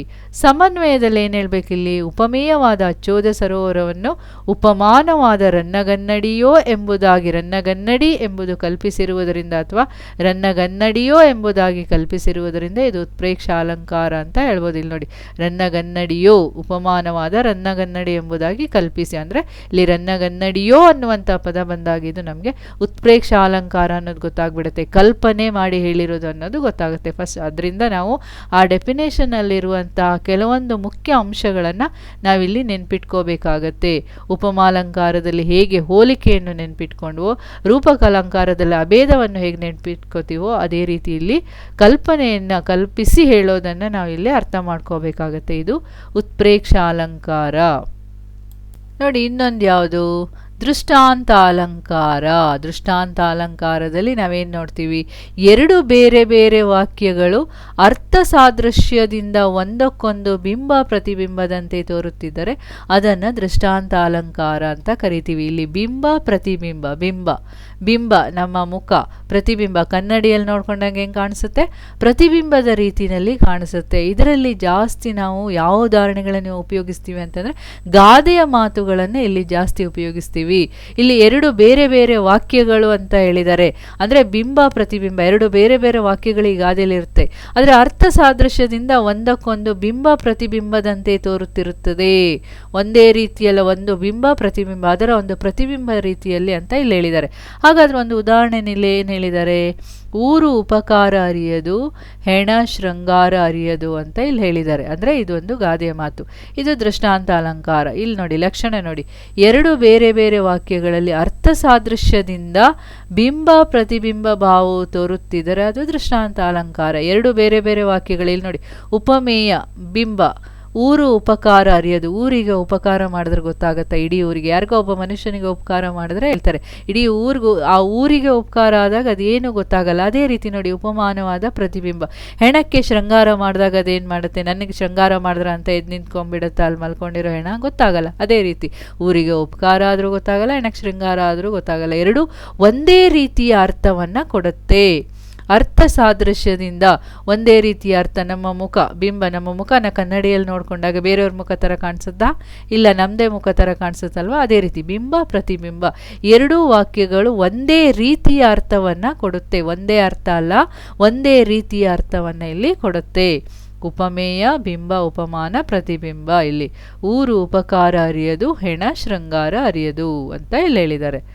ಸಮನ್ವಯ ಏನು ಹೇಳಿದ್ದಾರೆ ನೋಡಿ, ಇಲ್ಲಿ ಉಪಮೇಯವಾದ ಊರಿಗೆ ಉಪಕಾರ ಮಾಡುವುದು, ಹಾಗೆ ಉಪಮಾನವಾದ ಹೆಣಕ್ಕೆ ಶೃಂಗಾರ ಮಾಡುವುದು, ಇವೆರಡೂ ಮಾತುಗಳು ಅರ್ಥ ಸಾದೃಶ್ಯದಿಂದ ಬಿಂಬ ಪ್ರತಿಬಿಂಬದಂತೆ ಇರುವುದರಿಂದ ಇದು ದೃಷ್ಟಾಂತ ಅಲಂಕಾರ ಅಂತ ಹೇಳ್ತೀವಿ ಅನ್ನೋದನ್ನಿಲ್ಲಿ ಹೇಳಿದ್ದಾರೆ. ಇದು ದೃಷ್ಟಾಂತ ಅಲಂಕಾರದಲ್ಲಿ ನಾವು ತಿಳ್ಕೊಂಡಿರುವಂತಹ ವಿಷಯಗಳು. ಇನ್ನೂ ಒಂದು ಉದಾಹರಣೆ ನೋಡಿ ಇಲ್ಲಿದೆ. ಮಾತು ಬಲ್ಲವನಿಗೆ ಜಗಳವಿಲ್ಲ, ಊಟ ಬಲ್ಲವನಿಗೆ ರೋಗವಿಲ್ಲ ಅಂತ ಇದೆ. ಇಲ್ಲಿ ಅಲಂಕಾರ ದೃಷ್ಟಾಂತ ಅಲಂಕಾರ. ಎರಡು ಬೇರೆ ಬೇರೆ ವಾಕ್ಯಗಳಲ್ಲಿ ಅರ್ಥ ಸಾದೃಶ್ಯದಿಂದ ಇದು ಬಿಂಬ ಪ್ರತಿಬಿಂಬ ಭಾವ ತೋರುತ್ತಿದ್ದರೆ ಇದನ್ನು ದೃಷ್ಟಾಂತ ಅಲಂಕಾರ ಅಂತ ಕರಿತೀವಿ ಅನ್ನೋದು ಇಲ್ಲಿ ಹೇಳಿದ್ದಾರೆ ನೋಡಿ. ಇಲ್ಲಿ ಉಪಮೇಯ ಬಿಂಬ, ಮಾತು ಬಲ್ಲವನಿಗೆ ಜಗಳ ಇಲ್ಲ. ಇಲ್ಲಿ ಮಾತು ಬಲ್ಲವನು ಜಗಳ ಮಾಡೋಕ್ಕೆ ಸಾಧ್ಯ ಇಲ್ಲ, ಯಾಕಂದರೆ ಅವನು ಸರಿಯಾದ ರೀತಿಯಲ್ಲಿ ಮಾತಾಡ್ಕೊಂಡು ಹೋಗ್ತಾನೆ. ಉಪಮಾನ ಪ್ರತಿಬಿಂಬ, ಊಟ ಬಲ್ಲವನಿಗೆ ಸರಿಯಾದ ರೀತಿಯ ಊಟವನ್ನು, ಪೌಷ್ಟಿಕವಾದಂಥ ಆರೋಗ್ಯಯುತವಾದಂಥ ಊಟ ಮಾಡಿದವನಿಗೆ ರೋಗದ ಭಯ ಇರೋದಿಲ್ಲ. ಎರಡೂ ಒಂದೇ ಇಲ್ಲಿ, ಅಂದರೆ ಎರಡೂ ಒಂದೇ ರೀತಿಯ ಅರ್ಥವನ್ನು ಕೊಡುತ್ತೆ. ಅಂದರೆ ಬಿಂಬ ಪ್ರತಿಬಿಂಬದ ರೀತಿಯಲ್ಲಿ ಇಲ್ಲಿ ಉಪಮೇಯವಾದ ಮಾತು ಬಲ್ಲವನಿಗೆ ಜಗಳವಿಲ್ಲ ಹಾಗೂ ಉಪಮಾನವಾದ ಊಟ ಬಲ್ಲವನಿಗೆ ರೋಗವಿಲ್ಲ, ಇವೆರಡು ಬಿಂಬ ಪ್ರತಿಬಿಂಬದಂತೆ ಇರುವುದರಿಂದ ಇದು ದೃಷ್ಟಾಂತ ಅಲಂಕಾರವಾಗಿದೆ ಅಂತ ಹೇಳಿದ್ದಾರೆ. ಎರಡು ಉದಾಹರಣೆಗಳನ್ನು ಇಲ್ಲಿ ನೋಡಿದ್ದಾಯಿತು.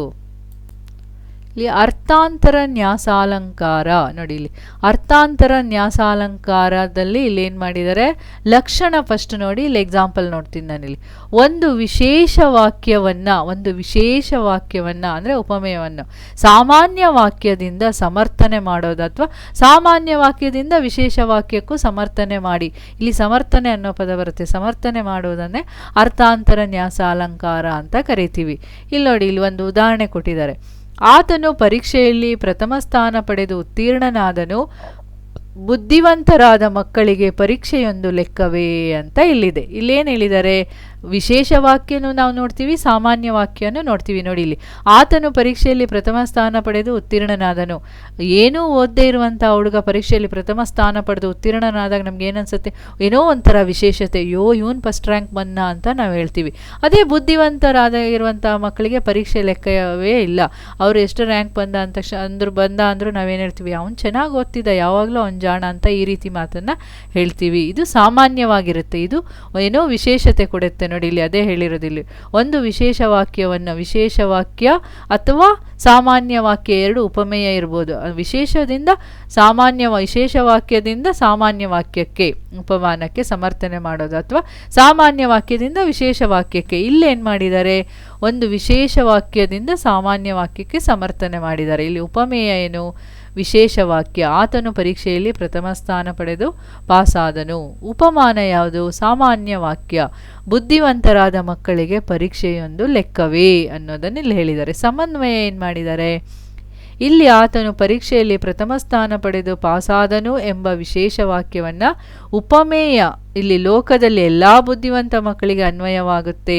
ಬುದ್ಧಿವಂತರಾದ ಮಕ್ಕಳಿಗೆ ಪರೀಕ್ಷೆ ಒಂದು ಲೆಕ್ಕವೇ ಎಂಬ ಸಾಮಾನ್ಯ ವಾಕ್ಯದಿಂದ, ಅಂದರೆ ಇದು ಉಪಮಾನ, ಸಮರ್ಥಿಸಿರುವುದರಿಂದ ಇದು ಅರ್ಥಾಂತರ ನ್ಯಾಸಾಲಂಕಾರ ಅಂತ ಇಲ್ಲಿ ಹೇಳಿದ್ದಾರೆ. ನೋಡಿ, ಇದು ಸಮರ್ಥನೆಯ ವಿಷಯವಾಗಿ ಬಂದಿದೆ. ಸಾಮಾನ್ಯದಿಂದ ವಿಶೇಷಕ್ಕೆ, ವಿಶೇಷದಿಂದ ಸಾಮಾನ್ಯಕ್ಕೆ, ವಾಕ್ಯಕ್ಕೆ ಸಮರ್ಥನೆ ಮಾಡಿ ಹೇಳುವಂಥದ್ದು ಇಲ್ಲಿ ನೋಡಿ. ಗೊತ್ತಾಯ್ತಲ್ವಾ? 6ನೇ ಅಲಂಕಾರಕ್ಕೆ ಹೋಗೋದಕ್ಕಿಂತ ಮೊದಲು ನಾವು ಈ 5 ಅಲಂಕಾರವನ್ನು ಸುಲಭವಾಗಿ ಅರ್ಥ ಮಾಡಿಕೊಳ್ಳುವಂಥ ಈ 5 ಅಂಶಗಳನ್ನು ನೆನ್ಪಿಟ್ಕೊಳ್ಬೇಕಾಗತ್ತೆ. 6ನೇ ಅಲಂಕಾರ, ಈ 5 ಅಲಂಕಾರ ನಮಗೆ ಪರೀಕ್ಷಾ ದೃಷ್ಟಿಯಿಂದ ಬಹಳ ಮುಖ್ಯವಾಗಿರುತ್ತೆ.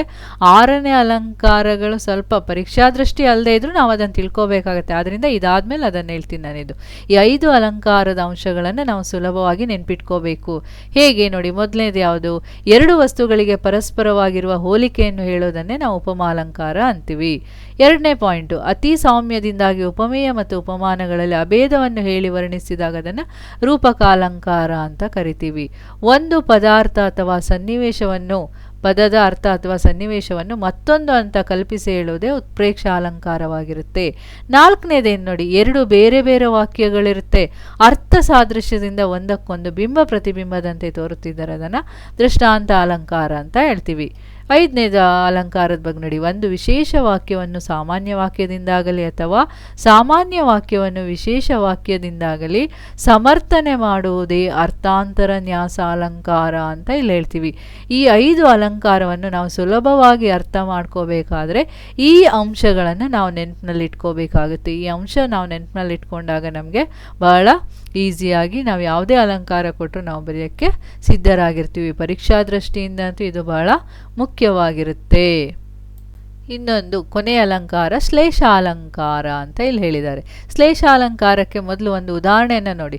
ಅತಿಶಯ ಪದಾರ್ಥ ನಿಖರ ಪ್ರತೀತಿಯಂ ಪಡೆವ ಪಾದ ವಿನ್ಯಾಸಂ ಭೂನುತಮಾಗದಲ್ತೆ ನಿರ್ದೋಷತೆಯಿಂದಲ್ಲದೆ ಸಮಂತುಂ ಕವಿಗಂ ರವಿಗಂ ಅಂತ ಇಲ್ಲಿದೆ. ಈ 2 ಪದಗಳನ್ನು ನಾನು ಏನು ಮಾಡಿದ್ದೀನಿ, ಬೇರೆ ಬೇರೆ ಬಣ್ಣಗಳಿಂದ ಇಲ್ಲಿ ಬರೆದಿದ್ದೀನಿ. ಅದು ಯಾಕೆ ಅನ್ನೋದು ನಿಮ್ಗೆ ಆಮೇಲೆ ಹೇಳ್ತೀನಿ ನೋಡಿ. ಮೊದಲಿಲ್ಲಿ ಅಲಂಕಾರದ ಹೆಸರು, ಇದು ಶ್ಲೇಷಾಲಂಕಾರ. ಇದು ಲಕ್ಷಣ ನೋಡೋಣ. ಒಂದು ಪದವು ಒಂದಕ್ಕಿಂತ ಹೆಚ್ಚು ಅರ್ಥವನ್ನು ಕೊಡುವಂತಿದ್ದರೆ, ಒಂದು ಪದ ಯಾವುದೋ ಒಂದು ಪದ ಎರಡಕ್ಕಿಂತ ಹೆಚ್ಚು ಒಂದಕ್ಕಿಂತ ಹೆಚ್ಚು ಅರ್ಥವನ್ನು ಕೊಡುವಂತಿದ್ದರೆ ಅಂತಹ ಪದನ ನಾವು ಶ್ಲೇಷ ಪದ ಅಂತ ಅಂತೀವಿ. ಇಂತಹ ಶ್ಲೇಷಾರ್ಥಗಳನ್ನು ನೀಡಬಲ್ಲಂಥ ಪದಗಳಿರುವ ಅಲಂಕಾರವೇ ಶ್ಲೇಷಾಲಂಕಾರ ಅಂತ ಇಲ್ಲಿ ಹೇಳಿದ್ದಾರೆ. ಒಂದು ಪದ ಒಂದಕ್ಕಿಂತ ಹೆಚ್ಚು ಅರ್ಥ ಕೊಡುವಂಥ ಪದ ಶ್ಲೇಷ ಪದ. ಇಂತಹ ಶ್ಲೇಷಾರ್ಥಗಳನ್ನು ನೀಡಬಲ್ಲಂಥ ಪದಗಳಿರುವಂಥ ಅಲಂಕಾರವನ್ನೇ ಶ್ಲೇಷಾಲಂಕಾರ ಅಂತ ನಾವು ಕರಿತೀವಿ. ಇಲ್ಲಿ ಯಾಕೆ ಈ ಥರ ನಾನು ಆವಾಗ ಹೇಳಿದ್ನಲ್ಲ, ಇಲ್ಲಿ 2 ಅಕ್ಷರ ಪದಗಳಿಗೆ ಬೇರೆ ಬೇರೆ ಬಣ್ಣಗಳಿಂದ ಬರೆದಿದ್ದೀನಿ ಅಂತಂದರೆ ಇಲ್ಲಿ ಇದು ಶ್ಲೇಷಾಲಂಕಾರಕ್ಕೆ ಉದಾಹರಣೆಯಾಗಿರುವಂಥ ಒಂದು ಪದ್ಯ ಭಾಗ. ಇಲ್ಲಿ ಏನು ಹೇಳಿದ್ದಾರೆ, ಒಂದು ಪದ ಒಂದಕ್ಕಿಂತ ಹೆಚ್ಚು ಅರ್ಥ ಕೊಡೋದು. ಇಲ್ಲಿ ಕವಿಗಂ ರವಿಗಂ ಅಂತ ಇಲ್ಲಿ ಹೇಳಿದ್ದಾರೆ. ಕವಿಗಂ ರವಿಗಂ ಒಂದಕ್ಕಿಂತ ಹೆಚ್ಚು ಅರ್ಥ ಕೊಡುವಂತಿದ್ದರೆ ಅಂತಹ ಪದ ಶ್ಲೇಷ ಪದ. ಆ ರೀತಿ ಅರ್ಥ ನೀಡಬಲ್ಲಂತಹ ಶ್ಲೇಷಾರ್ಥ ಪದಗಳಿರುವಂತಹ ಅಲಂಕಾರವೇ ಶ್ಲೇಷಾಲಂಕಾರ ಅಂತ ಇಲ್ಲಿ ಹೇಳಿದ್ದಾರೆ. ಹಾಗಾದರೆ ಇಲ್ಲಿ ಕವಿಗಂ ರವಿಗಂ ಅನ್ನೋದು ಹೇಗೆ ಅನ್ನೋದನ್ನು ಇಲ್ಲಿ ನೋಡೋಣ. ಪದ ಕವಿಯ ಪರವಾಗಿ, ರವಿಯ ಪರವಾಗಿ, ಉಪಮಾನ ಉಪಮೇಯ. ಕವಿಗೆ ಹೇಗೆ ಅರ್ಥ ಕೊಡುತ್ತೆ, ಇದು ರವಿಗೆ ಹೇಗೆ ಅರ್ಥ ಕೊಡುತ್ತೆ ಅನ್ನೋದನ್ನು ಇಲ್ಲಿ ನೋಡೋಣ. ಇಲ್ಲಿ ನೋಡಿ, ಇಲ್ಲಿ ಪದಾರ್ಥ, ಪಾದ, ಆಮೇಲೆ ನಿರ್ದೋಷತೆ. ಈ ಪದಾರ್ಥ, ಪಾದ ಮತ್ತು ನಿರ್ದೋಷತೆ ಅನ್ನೋದು ಕವಿಗೆ ರವಿಗೆ ಯಾವ ರೀತಿ ಅರ್ಥ ಕೊಡುತ್ತೆ ಅನ್ನೋದನ್ನು ನೋಡೋಣ. ಇಲ್ಲಿ ಕವಿ ಅಂದರೆ ಕವಿಯ ಕವನವನ್ನು ರಚಿಸುವನು, ರವಿ ಅಂದರೆ ಇಲ್ಲಿ ಸೂರ್ಯ. ನೋಡಿ ಇಲ್ಲಿ ಪದಾರ್ಥ, ಪದ ಇದು ಕವಿಯ ಪರವಾಗಿ ಉಪಮಾನ, ರವಿಯ ಪರವಾಗಿ ಉಪಮೇಯ ಅಂತ ಇಲ್ಲಿ ಹೇಳಿದ್ದಾರೆ. ಪದಾರ್ಥ ಅನ್ನೋದು ಕವಿಯ ಪರವಾಗಿ, ಕವಿಗೆ ಏನು ಕೊಡುತ್ತೆ, ಇದು ಕವಿಯ ರೀತಿಯಲ್ಲಿ ಯೋಚನೆ ಮಾಡಿದಾಗ ಪದದ ಅರ್ಥ ಅಥವಾ ಶಬ್ದದ ಅರ್ಥ. ಅದೇ ರವಿಯ ಪರವಾಗಿ ಇಲ್ಲಿ ಕೇಳಿದಾಗ, ಇಲ್ಲಿ ನಮ್ಮ ಈ ನಿಸರ್ಗದ ಪರವಾಗಿ ನಾವು ಇಲ್ಲಿ ನೋಡಿದಾಗ ಇದು ಒಂದು ವಸ್ತು. ರವಿಯ ಮುಂದೆ ಇದು ಒಂದು ವಸ್ತು, ಕವಿಯ ಮುಂದೆ ಇದು ಈ ಪದ. ಕವಿ ಯಾವ ಪದವನ್ನು ಬಳಸೋದ್ರಿಂದ ಅವರ ಕಾವ್ಯವಾಚನದಲ್ಲಿ ಇದು ಪದಾರ್ಥ. ಪಾದ ಅಂತಂದರೆ ಕವಿ ತಗೊಂಡಾಗ ಅವನು ತನ್ನ ನೇರಕ್ಕೆ ನೋಡಿದಾಗ ಕವಿ ಪದ್ಯದ ಸಾಲು ಅಂತ ಬರುತ್ತೆ. ಇಲ್ಲಿ ರವಿಯ ಒಂದು ದೃಷ್ಟಿಯಿಂದ ನೋಡಿದಾಗ ಇದು ಕಿರಣ. ನಿರ್ದೋಷತೆ, ದೋಷ ಇಲ್ಲದಿರುವಿಕೆ ಕವಿಯ ಪರವಾಗಿ, ಕವಿ ಬರೆದಿರುವಂತಹ ಸಾಲಿನಲ್ಲಿ ದೋಷ ಇಲ್ಲದಿರುವುದು. ಇಲ್ಲಿ ರವಿಯ ಪರವಾಗಿ ಅಂದರೆ ಕತ್ತಲಿಲ್ಲದಿರುವುದು, ಅಂದರೆ ರವಿ ಸೂರ್ಯ ಬಂದಾಗ ಹಗಲಿರುತ್ತೆ ಅನ್ನೋದು. ಅಂದರೆ ಈ ರೀತಿಯಾಗಿ ನಾವು ಶ್ಲೇಷಾಲಂಕಾರವನ್ನು ನೋಡ್ತೀವಿ. ಈಗ ಶಬ್ದಾಲಂಕಾರ ಮತ್ತು ಅರ್ಥಾಲಂಕಾರವನ್ನು ನೋಡಿದ್ದಾಯಿತು. ಇಲ್ಲಿ ಕೆಲವೊಂದು ಪ್ರಶ್ನೆಗಳು ಅಂತಂದರೆ ಬಿಟ್ಟ ಸ್ಥಳ ಒಂದಿಷ್ಟಿದೆ, ಅದನ್ನು ಒಂದು ಸ್ವಲ್ಪ ನೋಡೋಣ. ಅಲಂಕಾರದಲ್ಲಿ ಡ್ಯಾಶ್ ಮತ್ತು ಡ್ಯಾಶ್ ಎಂಬ 2 ವಿಧಗಳಿದೆ ಅಂತ ಇಲ್ಲಿ ಹೇಳಿದ್ದಾರೆ. ಯಾವುದು? ಮೊದಲೇದು ಶಬ್ದಾಲಂಕಾರ, ಇನ್ನೊಂದು ಅರ್ಥಾಲಂಕಾರ. ಎರಡನೇ ಪ್ರಶ್ನೆ, ಶಬ್ದಾಲಂಕಾರದಲ್ಲಿ 3 ವಿಧಗಳಿದೆ, ಡ್ಯಾಶ್ ವಿಧ ಅಂತ ಕೇಳಿದ್ದಾರೆ. ಯಾವ್ಯಾವುದು 3 ವಿಧ? ಯಾವುದು? ಯಮಕ, ಯಾವುದು? ಅನುಪ್ರಾಸ, ಯಮಕ, ಚಿತ್ರಕವಿತ್ವ. ಅನುಪ್ರಾಸದಲ್ಲಿ ಡ್ಯಾಶ್ ಡ್ಯಾಶ್ ಎಂಬ 2 ವಿಧಗಳಿದೆ, ನೃತ್ಯಾನುಪ್ರಾಸ, ಛೇಕಾನುಪ್ರಾಸ. ನಾಲ್ಕನೇ ಪ್ರಶ್ನೆ, 1 ಅಥವಾ 2 ವ್ಯಂಜನಾಕ್ಷರಗಳು ಪದ್ಯದ ಸಾಲುಗಳಲ್ಲಿ ಮತ್ತೆ ಮತ್ತೆ ಬಂದರೆ ಎಂದರೆ ಪುನರಾವರ್ತನೆಗೊಂಡರೆ ಅದನ್ನು ನೃತ್ಯಾನುಪ್ರಾಸ ಎಂದು ಕರೆಯುತ್ತೇವೆ ಅಂತ ಹೇಳಿದ್ದಾರೆ ನೋಡಿ. 5ನೇ ಪ್ರಶ್ನೆ, ಎಳೆಗಿಳಿಗಳ ಬಳಗಗಳು ನಳನಳಿಸಿ ಬೆಳೆದ ಕಳವೆಯ ಎಳೆಯ ಕಾಳಿಗೆ ಎಳಸಿ ಬಂದವು, ಇದು ಡ್ಯಾಶ್ ಪ್ರಾಸಕ್ಕೆ ಉದಾಹರಣೆ, ನೃತ್ಯಾನುಪ್ರಾಸಕ್ಕೆ. 6ನೇ ಪ್ರಶ್ನೆ, 2 ವ್ಯಂಜನಗಳು ಪುನರಾವರ್ತನೆಗೊಂಡರೆ ಅದು ಡ್ಯಾಶ್ ಎನ್ನುತ್ತಾರೆ, ಚೈಕಾನುಪ್ರಾಸ. 7ನೇ ಪ್ರಶ್ನೆ, 3 ಅಥವಾ ಅದಕ್ಕಿಂತ ಹೆಚ್ಚು ಅಕ್ಷರಗಳುಳ್ಳ ಪದವಾಗಲಿ ಪದಭಾಗವಾಗಲಿ ಒಂದು ಪದ್ಯದ ಆದಿ ಮಧ್ಯ ಅಥವಾ ಅಂತ್ಯದಲ್ಲಿ ನಿಯಮಿತವಾಗಿ ಪುನಃ ಪುನಃ ಬಂದರೆ ಅದು ಡ್ಯಾಶ್ ಅಲಂಕಾರ, ಯಮಕಾಲಂಕಾರ ಎನ್ನುವರು. ನೋಡಿ ಇಲ್ಲಿ 8ನೇ ಪ್ರಶ್ನೆ, ಚಿತ್ರಕವಿತ್ವಕ್ಕೆ ಇನ್ನೊಂದು ಹೆಸರು ಡ್ಯಾಶ್, ಬಂದ. 9ನೇ ಪ್ರಶ್ನೆ, ನಿರೋಷ್ಟ್ಯ, ತಾಲವ್ಯ, ಏಕಾಕ್ಷರ, ದ್ವಯಕ್ಷರ, ತ್ರಯಕ್ಷರ, ಹಾರಬಂಧ ಮತ್ತು ಮುಜರಬಂಧ ಇದು ಡ್ಯಾಶ್ ಪ್ರಕಾರಗಳು. ಇದು ಚಿತ್ರಕವಿತ್ವದ ಪ್ರಕಾರಗಳು. ಇದು 10ನೇ ತರಗತಿಯ ಭಾಗದಲ್ಲಿ ನಮಗೆ ಇಲ್ಲಿ ಚಿತ್ರಕವಿತ್ವದಲ್ಲಿ ಇದು ಸಿಗುವಂತಹ ಒಂದು ಪ್ರಕಾರಗಳು, ಚಿತ್ರಕವಿತ್ವದ ಪ್ರಕಾರಗಳು. ಇದರ ವಿವರಣೆಯನ್ನೇನು ಜಾಸ್ತಿ ಕೊಟ್ಟಿಲ್ಲ, ಆದರೂ ಇಲ್ಲಿ ಏನಾದರೂ ನಿಮಗೆ ಮಲ್ಟಿಪಲ್ ಚಾಯ್ಸ್ ಕ್ವಶನ್ನಲ್ಲಿ ಎಲ್ಲಾದರೂ ಬಂದರೆ ಅಂತೇಳಿ ನಾನಿಲ್ಲಿ ಈ ಕ್ವಶನನ್ನು ಸಹ ಮೆನ್ಷನ್ ಮಾಡಿದ್ದೀನಿ. 10ನೇ ಪ್ರಶ್ನೆ, ಅರ್ಥಾಲಂಕಾರದಲ್ಲಿ ಡ್ಯಾಶ್ ವಿಧಗಳು 6 ವಿಧಗಳು. 11ನೇ ಪ್ರಶ್ನೆ ನೋಡಿ, 2 ವಸ್ತುಗಳಿಗೆ ಪರಸ್ಪರ ಹೋಲಿಕೆಯನ್ನು ಹೇಳುವುದೇ ಉಪಮಾಲಂಕಾರ. 12ನೇ ಪ್ರಶ್ನೆ, ಉಪಮೇಯ ಮತ್ತು ಉಪಮಾನಗಳಲ್ಲಿ ಅಭೇದವನ್ನು ಹೇಳಿ ವರ್ಣಿಸಿದಾಗ ಅದು ಡ್ಯಾಶ್ ಆಗುತ್ತದೆ, ರೂಪಕಾಲಂಕಾರ. 13ನೇ ಪ್ರಶ್ನೆ, ಉಪಮೇಯವನ್ನು ಉಪಮಾನದೊಂದಿಗೆ ಹೋಲಿಸಿ ಹೇಳುವುದೇ ಡ್ಯಾಶ್ ಅಲಂಕಾರ, ಉಪಮಾಲಂಕಾರ. 14ನೇ ಪ್ರಶ್ನೆ, ವಾಕ್ಯದಲ್ಲಿ ಯಾವ ವಸ್ತುವನ್ನು ಕುರಿತು ವರ್ಣಿಸಲಾಗುವುದೋ ಅದು ಡ್ಯಾಶ್ ಅಥವಾ ಡ್ಯಾಶ್, ವರ್ಣ್ಯ ಅಥವಾ ಉಪಮೇಯ ಎನ್ನಲಾಗುತ್ತದೆ. 15ನೇ ಪ್ರಶ್ನೆ ನೋಡಿ, ವಸ್ತುವನ್ನು ಆಧರಿಸಿ ಅಥವಾ ಮಾನವಾಗಿಟ್ಟುಕೊಂಡು ವರ್ಣಿಸಲಾಗುತ್ತದೆಯೋ ಅದೇ ಅವರ್ಣ್ಯ ಅಥವಾ ಉಪಮಾನ. 16ನೇ ಪ್ರಶ್ನೆ ನೋಡಿ, ಉಪಮಾ ಎಂದರೆ ಹೋಲಿಕೆ, ಅಂದರೆ ಉಪಮಾ ಎಂದರೆ ಡ್ಯಾಶ್ ಎಂದರ್ಥ, ಅಂದರೆ ಹೋಲಿಕೆ. 17ನೇ ಪ್ರಶ್ನೆ, ಯಾವ ಅಲಂಕಾರದಲ್ಲಿ ಉಪಮೇಯ ಉಪಮಾನಗಳೊಳಗೆ ಉಪಮಾ ಅಥವಾ ಹೋಲಿಕೆ ಇರುವುದು ಅದು ಡ್ಯಾಶ್, ಉಪಮಾಲಂಕಾರ. 18ನೇ ಪ್ರಶ್ನೆ ನೋಡಿ, ಇಲ್ಲಿ ಉಪಮೇಯ ಮತ್ತು ಉಪಮಾನಕ್ಕೆ ಹೋಲಿಕೆಯನ್ನು ಹೇಳುವಾಗ ಬಳಸುವ ವಾಚಕ ಉಪಮಾವಾಚಕ. 19ನೇ ಪ್ರಶ್ನೆ, ಉಪಮೇಯಕ್ಕೂ ಉಪಮಾನಕ್ಕೂ ಸಮಾನವಾಗಿ ಹೊಂದಿಕೆಯಾಗುವ ಕ್ರಿಯಾಪದವೇ ಡ್ಯಾಶ್, ಸಮಾನ ಧರ್ಮ. 20ನೇ ಪ್ರಶ್ನೆ, ಯಾವ ಅಲಂಕಾರದಲ್ಲಿ ಉಪಮೇಯ ಉಪಮಾನ ವಾಚಕ ಪದ ಸಮಾನ ಧರ್ಮ ಎಂಬ 4 ಅಂಶಗಳು ಇರುವುದು ಅದೇ ಪೂರ್ಣೋಪಮಾಲಂಕಾರ, ಅದೇ ಡ್ಯಾಶ್ ಅಂದರೆ ಪೂರ್ಣೋಪಮಾಲಂಕಾರ. 21ನೇ ಪ್ರಶ್ನೆ ನೋಡಿ, ಇಲ್ಲಿ ಉಪಮಾಲಂಕಾರದಲ್ಲಿ ಇರಬೇಕಾದ 4 ಅಂಶಗಳಲ್ಲಿ ಯಾವುದಾದರೂ ಒಂದು ಅಂಶ ಇಲ್ಲವಾದರೆ ಅದು ಡ್ಯಾಶ್ ಅಲಂಕಾರ ಆಗುತ್ತದೆ, ಲುಪ್ತೋಪಮಾಲಂಕಾರವಾಗುತ್ತದೆ, ಅಂದರೆ ಲುಪ್ತೋಪಮಾಲಂಕಾರ ಇದಾಗುತ್ತೆ. ಇದು 21ನೇ ಪ್ರಶ್ನೆ ಆಯಿತು. 22ನೇ ಪ್ರಶ್ನೆ ಏನು ಹೇಳುತ್ತೆ, 2 ಬೇರೆ ಬೇರೆ ಅಂದರೆ ಉಪಮೇಯ ಉಪಮಾನದ ವಾಕ್ಯಗಳು ಅರ್ಥ ಸಾದೃಶ್ಯದಿಂದ ಒಂದಕ್ಕೊಂದು ಬಿಂಬ ಪ್ರತಿಬಿಂಬ ಭಾವದಂತೆ ತೋರಿದರೆ ಅದು ದೃಷ್ಟಾಂತಾಲಂಕಾರ, ಅದು ಡ್ಯಾಶ್ ಅಲಂಕಾರ, ದೃಷ್ಟಾಂತಾಲಂಕಾರ. 23ನೇ ಪ್ರಶ್ನೆ ಏನು ಹೇಳುತ್ತೆ, ದೃಷ್ಟಾಂತಾಲಂಕಾರದಲ್ಲಿ ಉಪಮೇಯ ಡ್ಯಾಶ್ ಬಿಂಬ. 24ನೇ ಪ್ರಶ್ನೆ, ದೃಷ್ಟಾಂತಾಲಂಕಾರದಲ್ಲಿ ಉಪಮಾನ ಪ್ರತಿಬಿಂಬ. 25ನೇ ಪ್ರಶ್ನೆ, ಉಪಮೇಯವನ್ನು ಉಪಮಾನವನ್ನಾಗಿ ಸಂಭಾವಿಸಿ ಅಂದರೆ ಡ್ಯಾಶ್ ವರ್ಣಿಸಿದರೆ ಅದು ಉತ್ಪ್ರೇಕ್ಷಾಲಂಕಾರ, ಕಲ್ಪಿಸಿ ವರ್ಣಿಸಿದರೆ ಡ್ಯಾಶ್, ಅದು ಉತ್ಪ್ರೇಕ್ಷಾಲಂಕಾರ. ಇಲ್ಲಿ 2 ಡ್ಯಾಶ್ಗಳನ್ನು ಕೊಟ್ಟಿದ್ದೀನಿ. ಇಲ್ಲಿ 26ನೇ ಪ್ರಶ್ನೆ ನೋಡಿ, ಒಂದು ವಿಶೇಷ ವಾಕ್ಯವನ್ನು ಉಪಮೇಯ ಸಾಮಾನ್ಯ ವಾಕ್ಯದಿಂದ ಅಂದರೆ ಉಪಮಾನ ಸಮರ್ಥನೆಯನ್ನು ಮಾಡುವುದನ್ನು ಡ್ಯಾಶ್ ಎನ್ನುವರು, ಅರ್ಥಾಂತರ ನ್ಯಾಸಾಲಂಕಾರ ಎನ್ನುವರು. 27ನೇ ಪ್ರಶ್ನೆ, ಬೇರೆ ಬೇರೆ ಅರ್ಥವನ್ನು ಹೊಂದಿದ ಒಂದೇ ಶಬ್ದ ಉಪಮೇಯ ಮತ್ತು ಉಪಮಾನಗಳಿಗೆ ಬೇರೆ ಬೇರೆ ಅರ್ಥ ನೀಡುವಂತೆ ವರ್ಣಿಸಲ್ಪಟ್ಟರೆ ಅದು ಡ್ಯಾಶ್, ಶ್ಲೇಷಾಲಂಕಾರ. 28 ಕೊನೆಯ ಪ್ರಶ್ನೆ, ಮುಖಕಮಲ ಇದು ಡ್ಯಾಶ್ ಅಲಂಕಾರ, ರೂಪಕಾಲಂಕಾರ. ಇದಿಷ್ಟು 28 ಬಿಟ್ಟ ಸ್ಥಳ ತುಂಬುವಂಥ ಪ್ರಶ್ನೆಗಳನ್ನು ಸಹ ಕೊಟ್ಟಿದ್ದಾಯಿತು. ಇಲ್ಲಿ ನಾವು ಅಲಂಕಾರದ ಬಗ್ಗೆ ಬಹಳ ಸುದೀರ್ಘವಾದ ವಿವರಣೆಯನ್ನು ತಿಳ್ಕೊಂಡಿದ್ದೀವಿ. ಉಪಮಾಲಂಕಾರ, ಮೊದಲನೇದಾಗಿ ಶಬ್ದಾಲಂಕಾರ, ಅರ್ಥಾಲಂಕಾರ, ಅದರ ವಿವರಣೆ. ಅರ್ಥಾಲಂಕಾರದಲ್ಲಿ ಉಪಮಾಲಂಕಾರ, ರೂಪಕಾಲಂಕಾರ, ಉತ್ಪ್ರೇಕ್ಷಾಲಂಕಾರ, ದೃಷ್ಟಾಂತ ಅಲಂಕಾರ, ಅರ್ಥಾಂತರ ನ್ಯಾಸಾಲಂಕಾರ ಮತ್ತು ಶ್ಲೇಷಾಲಂಕಾರಗಳ ಬಗ್ಗೆ ತಿಳ್ಕೊಂಡ್ವಿ. ಅದು ಹೇಗೆ ನೆನ್ಪಿಟ್ಕೊಳ್ಳೋದು ಅನ್ನೋದು, ಅದ್ರ ಜೊತೆಗೆ ಕೆಲವೊಂದು ಪ್ರಶ್ನೆಗಳನ್ನು ಸಹ ತಿಳ್ಕೊಂಡಿದ್ದಾಯಿತು. ಅರ್ಥ ಆಯ್ತಲ್ವಾ? ಧನ್ಯವಾದಗಳು.